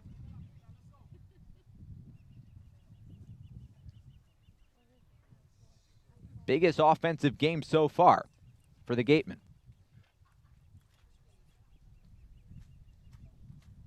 The pitch. Lifted in the air, a high pop-up along the left field line. Hauver closing over into foul ground, but he'll let it drop in front of him.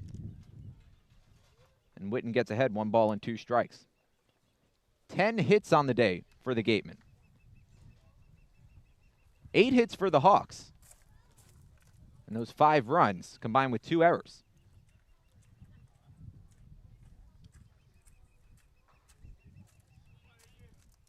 Adrian Del Castillo with a single back in the 5th, 1 for 4. Hits in each of his first 2 games as a Wareham Gateman. He could break this game open with a big one right here. The 1-2. Check swing taken high. No check down to first. 2-2. Good hold by Del Castillo. Fastball at the eyes, definitely tempting. But count even 2-2. Adrian Del Castillo drafted in 2018, 36th round by the Cubs, or the White Sox rather. Batted .331 this past season with 12 homers. Pitch upstairs, watched all the way, 3-2.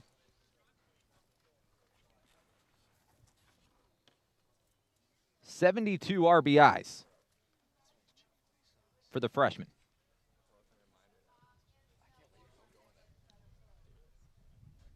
Runners on first and second, 1 away. Top of the 8th.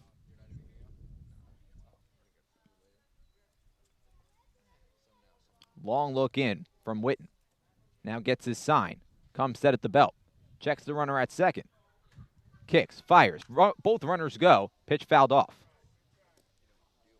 Del Castillo stays alive with a full count. Full count. Both runners take off. Not 2 outs in the inning, though.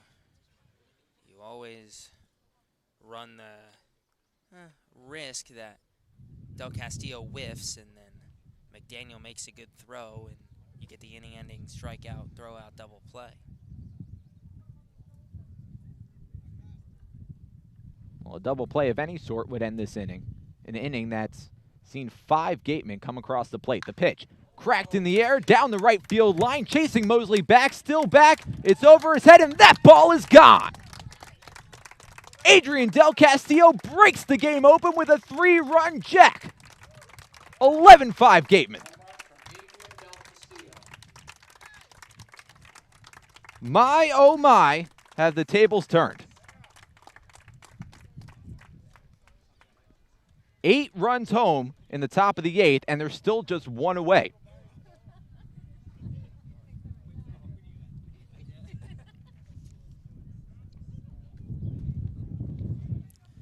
And that's the power that we have heard the stats say that Del Castillo has. We hadn't quite seen it again. This is just game 2 for Del Castillo here.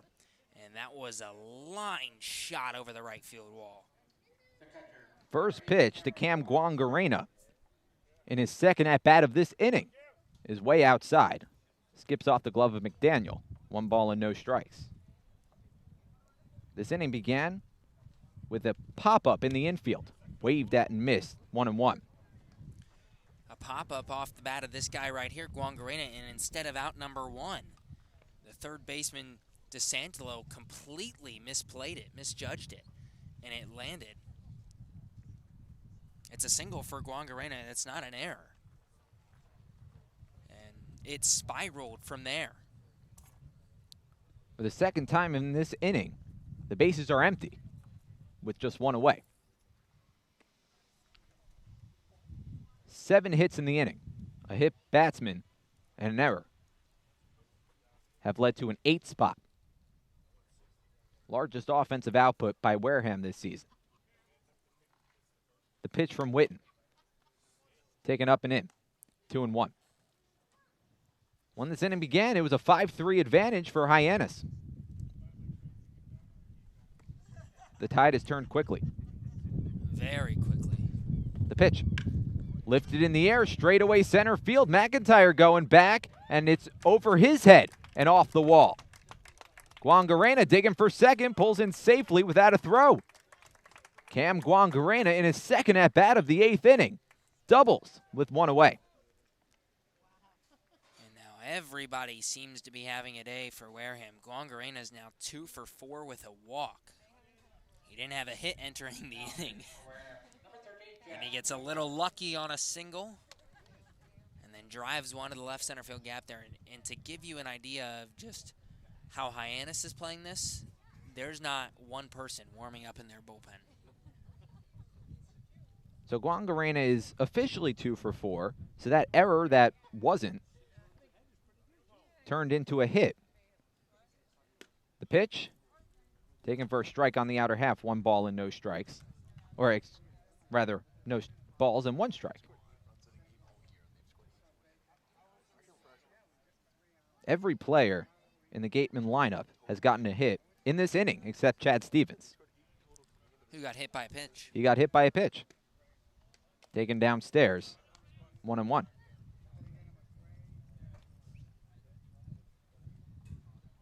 Guangarena at second base. Still the top of the 8th. Still just 1 away.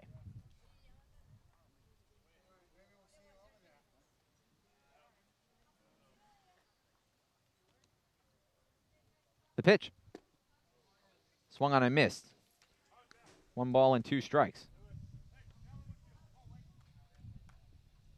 8 runs in this inning alone.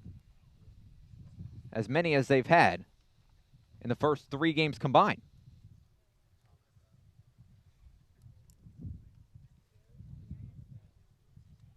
$11 runs in total for the Gatemen.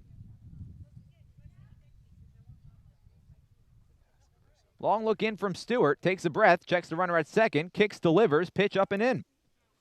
2 balls and 2 strikes. Jack Winkler batting for Benjamin Sems. Winkler didn't start today after a 3-error performance yesterday at home. The pitch, swung on and missed, strike 3, and that's his second out of the top of the 8th. Benjamin Sems exits the ball game after a single, a hit by pitch, and a walk, 1 for 2. reaching base 3 times. Mike Antico, who is responsible for the first out of the inning, but also the first 2 runs of the inning, with an RBI or a 2-run double before getting retired on the base paths, trying to advance from second to third. 2 away, man off second. The pitch on the outside corner, strike 1.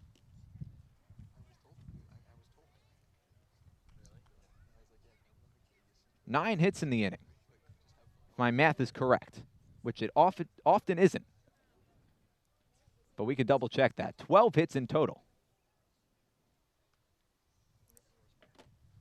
The pitch. Lifted foul and out of play. 0-2. And unless both of us are wrong, yes, nine hits in the inning. I trust your math more than mine. 11-5 Wareham over Hyannis. 0-2 count to Mike Antico. Guangareno off second base. The pitch. Fastball outside. 1 ball and 2 strikes. Chad Stevens on deck.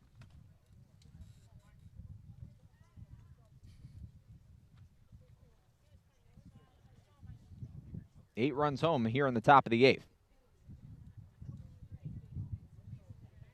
The pitch. Lifted in the air, left center field. Hauber going back. McIntyre going back. It's going to find the gap and roll all the way to the wall. Cam Guangarena comes home to score for the second time in this inning. Mike Antico with a wide turn across second base. Stops there this time. His second double of the inning. And it's 12-5 Gatemen. And I think Antico would have been going to third if he didn't fall. He stumbled there and kind of did a half slide. Probably about a third of the way to third base. And quite frankly, with a good throw, he would have been out again at third base. But luckily, he tripped and dives back into second. You said it, second double the inning for Antico. That brings up Chad Stevens, the only Gateman to not record a hit in this inning. Takes the first pitch inside. Antico came up to us before the game because of the jersey number switch. He normally wears number 16. Instead, he wears 6. And he says, I just want to make sure it's all good in the official scores book because I'm about to go rake today. And I would say 3 for 5 with 3 RBIs is a pretty good day. Mike Antico warning us before the game. Wasn't prepared. Maybe he should stick with the number 6. He's standing off second base. The pitch over the inner corner, 1-2. It was a scary moment, what feels like an eternity ago, but it was earlier in this inning when Chad Stevens was hit on the back of the helmet. Made a loud noise and ricocheted into the stands. Audible gasps from the Hyannis fans here. The 1-2. Broken bat dribbler in between the mound and third. And the throw is in time to retire Chad Stevens for the final out of the top of the 8th. It was a close play. But Jeffrey Kinney punching out Chad Stevens, hustling down the first base line. And that's how the top of the 8th comes to an end. Well, it was a long top of the 8th. And it ends with Wareham leading Hyannis 12-5. We'll be right back on the Gatemen Baseball Network. The law firm of Lang, Exifaris & Bullard, providing families and businesses in the greater New Bedford community with legal services for 40 years. We look forward to serving you. For an appointment, call 508-992-1270. We invite you to learn more about the law firm of Lang, Exifaris & Bullard by visiting our website, lxblaw.com. Legacy Insurance Agency at 213 Main Street here in Wareham can offer you coverage for all your insurance needs. We have the bundle discounts, the accident forgiveness, the vanishing deductible, no loss, etc. But unlike those gimmick companies, we can quote you with multiple carriers. So forget the lizard and price tool and come talk to a professional. We'll help you find what's right for you. Got legal trouble? Attorney Mark Deshays is here to help the greater New Bedford area with real estate and business law, estate planning, and probate. Visit him today. Struggling with changes in mood, sleep, stress, or a sense of hopelessness? Finding it hard to be the man you want to be?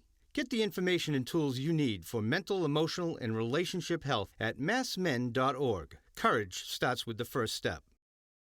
Get Gatemen gear. Check out the latest styles and colors of your favorite Gatemen apparel. Also in stock, a large selection of Cape League items, including tickets to the All-Star Game. Test your pitching speed and pick up a souvenir ball, all at our merchandise booth.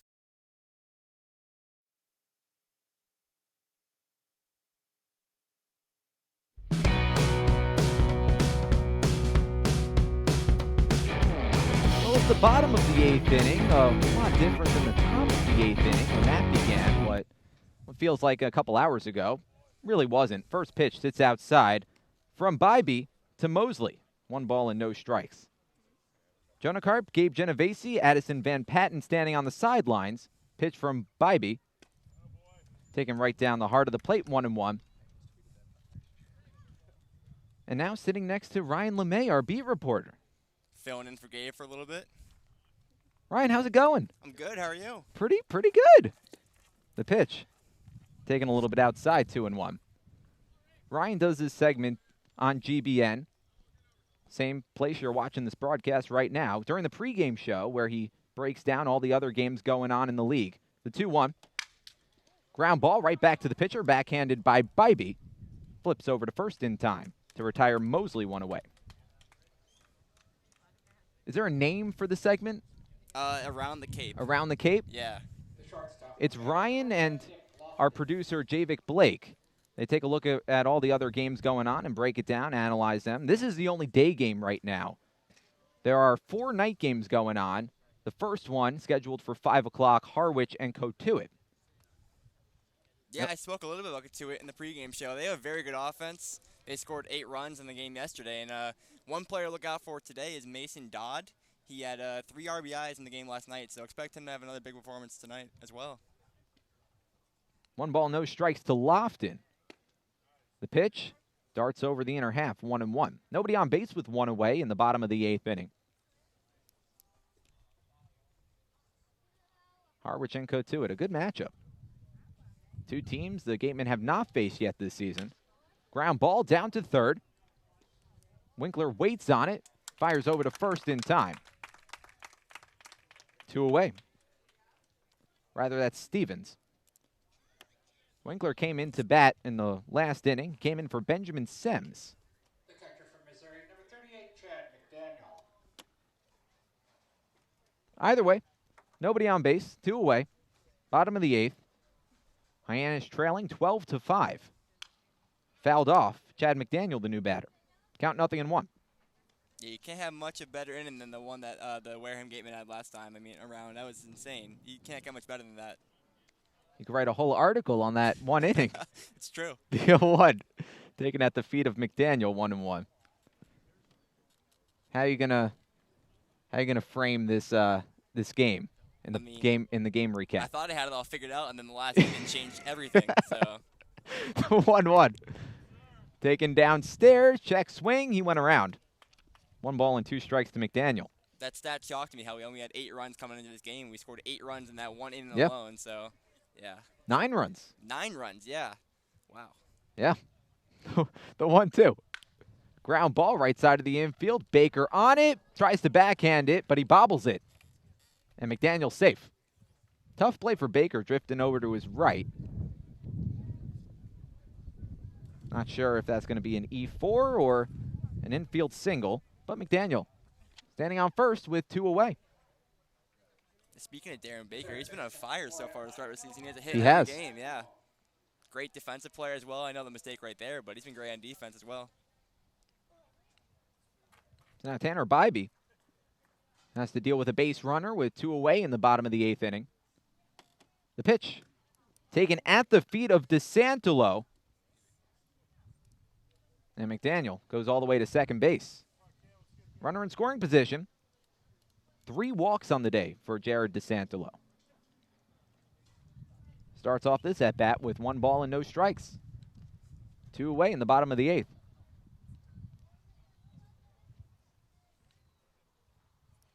Bybee checks the runner at second. The pitch. Taken downstairs once again. 2 balls and no strikes to DeSantolo. These at-bats reminiscent of those from Matt Rudick in opening day. 4 walks in that game for Rudick. Very similar performance. Both have very good plate discipline. DeSantolo needs just 1 more to match that. Pitch on the outside corner. Strike 1. Golf claps in the stands. 2 balls and a strike. 2 away in the bottom of the 8th. The pitch on the outside corner, 2-2. You know, it's unfortunate for Hyannis because they've had some great offense themselves this game. You know, they've had a couple hits themselves, and they just fell behind all because of that 1 inning. But other than that, they've been in this ball game all throughout it. So they have. Just 1 inning that completely unraveled. Jonah Karp, Ryan LeMay with you. Ryan, our beat writer. The pitch. Ground ball left side of the infield toward short. Backhanded by Sems. Fires over to first across the diamond. Low throw, but he got him. And that retires the side. DeSantolo retired. And the Harbor Hawks leave 1 stranded in the bottom of the 8th. We're done after 8. 12-5. Wareham over Hyannis. We'll be right back. The Mezzaluna Restaurant is a family-run Italian restaurant celebrating 80 years in business. Located on Main Street in Buzzards Bay, Mezzaluna specializes in Italian cuisine, a lunch menu that's the best deal in town, and serving some of Cape Cod's famous prime rib every Wednesday and Saturday. Come enjoy the feast at Mezzaluna, the Italian family restaurant.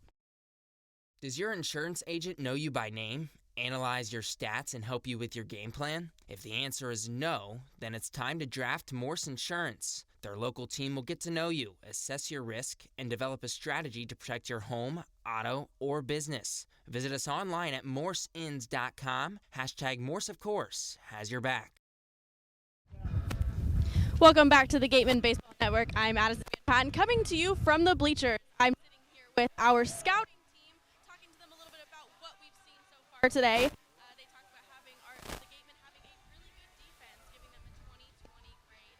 We have 5 above average runners. We have 4 80 grade runners. Those people are Antico, Baker, Sems.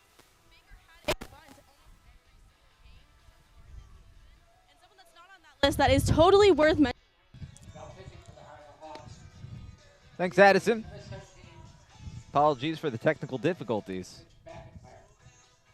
Braden Ward, Matt Rudick, Darren Baker, the 3 due up to begin the top of the 9th inning. Jonah Karp, Gabe Genovesi, and Ryan LeMay. Getting everyone involved in this broadcast. It's only fair. All the Gatemen got involved. Batting. That's so, true. Yeah. That is true. Very friendly organization. That was so generous of Hyannis giving us all those runs. Is that what you're saying? Ryan's our beat writer. So all those articles that are posted every day, sometimes multiple times a day on our website, that's all Ryan. Yep, twice a day. You can find it on the Wareham Gatemen website. He is the workhorse of this media team. I definitely wouldn't say that. I just did. You did, though. Okay. You could disagree. I appreciate it. Ryan does a fantastic job for us. So does Javik Blake, our producer. And Addison and Gabe. Of course, everyone here. We have a great team this summer. We really do. Braden Ward, the first man up in the top of the 9th inning. 12-5, Wareham over Hyannis. First pitch. Taken downstairs. 1 ball and no strikes. Braden Ward recently activated to the roster. I'm curious to see how he does this season. Had a good season with Washington, so I wonder if that carries over to the summer. He doubled back in the 8th inning. Then again, who didn't? The pitch. Curveball lifted in the air out to right field. Mosley going back. Still backpedaling onto the track, but makes the catch. 1 away.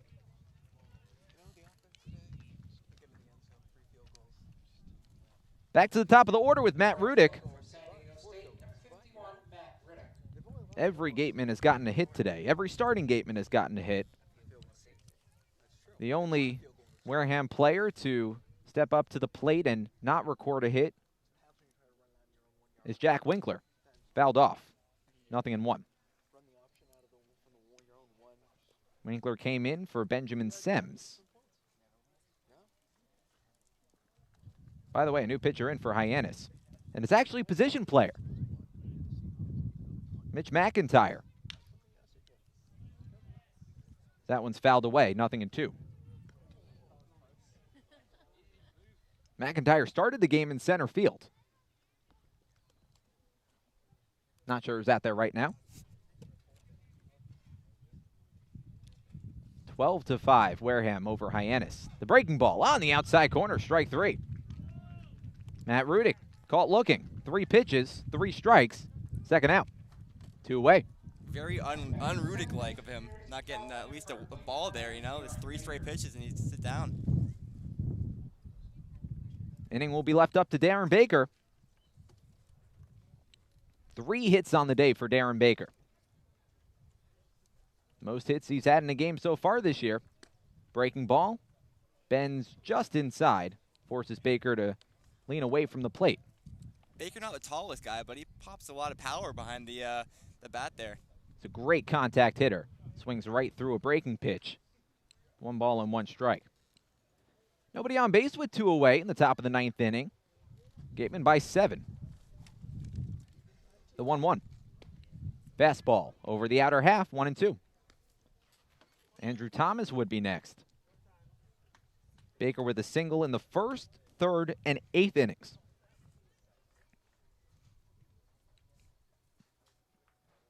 The 1-2. Breaking ball, slapped foul down the left side. Out of play. Count holds at 1 ball and 2 strikes. How many times have you guys mentioned Dusty Baker on the broadcast already? Couple times. Couple times. Few times. Lifted foul along the left side. Out of play once again. Count holds at 1-2. Yeah, I feel like kids like this would hate having that mentioned all the time about their parents. Dusty has been in attendance for a number of Darren's games. Lifted in the air out to left field. However, going back and makes the catch. On the track, a 1-2-3 inning for Mitch McIntyre. A position player comes in a 7-run deficit for Hyannis. Pitches a perfect 9th. Maybe he should have been out there for the 8th. Maybe. Harbor Hawks come to bat. They get last licks when we return. Stick around. You're listening to the Gatemen Baseball Network. We'll be right back. Office Technology Group is a southeastern Massachusetts source for advanced digital copiers, printers, and document solutions. From Toshiba to Epson and everything in between, they've got you covered. Shop now at otgne.com. Large enough to serve, small enough to care. Shop from home year-round on gatemen.org. You can customize your Gatemen gear from any device, anywhere. We offer a large selection of apparel and unique gifts 24/7, 365 days a year. Hard to find sizes, colors, and styles. Youth clinic registration also available. Visit us today and remember us for holiday gifts at gatemen.org. Gatemen Baseball is officially sponsored by Robertson's GMC, the truck professionals. Located on Cranberry Highway in Wareham, Robertson's GMC. We are professional grade, power like a pro.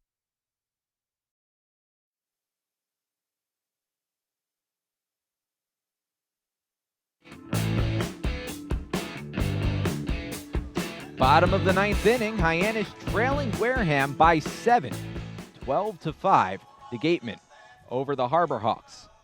Jonah Karp, Ryan LeMay, Addison Van Patten, and now sitting next to, what's your name? Oh, you already forget me, huh? Is it Gary? I think it's Gary. Yeah, Gary. First pitch to Mitch McIntyre. Off the plate, 1 ball and no strikes. Tanner Bybee trying to close things out for the Wareham Gatemen. Mitch McIntyre took the bump in the last half inning. Pitched a perfect 1-2-3 top of the 9th. The pitch. Grounded foul down the first base side. 1-1. Jonah Karp, Gabe Genovesi with you. Wareham coming into this game 1-1-1 on the season. Haven't won since Monday. Pitch outside. 2 balls and 1 strike. That was pitch number 31 for Tanner Bybee. Working quickly. The 2-1.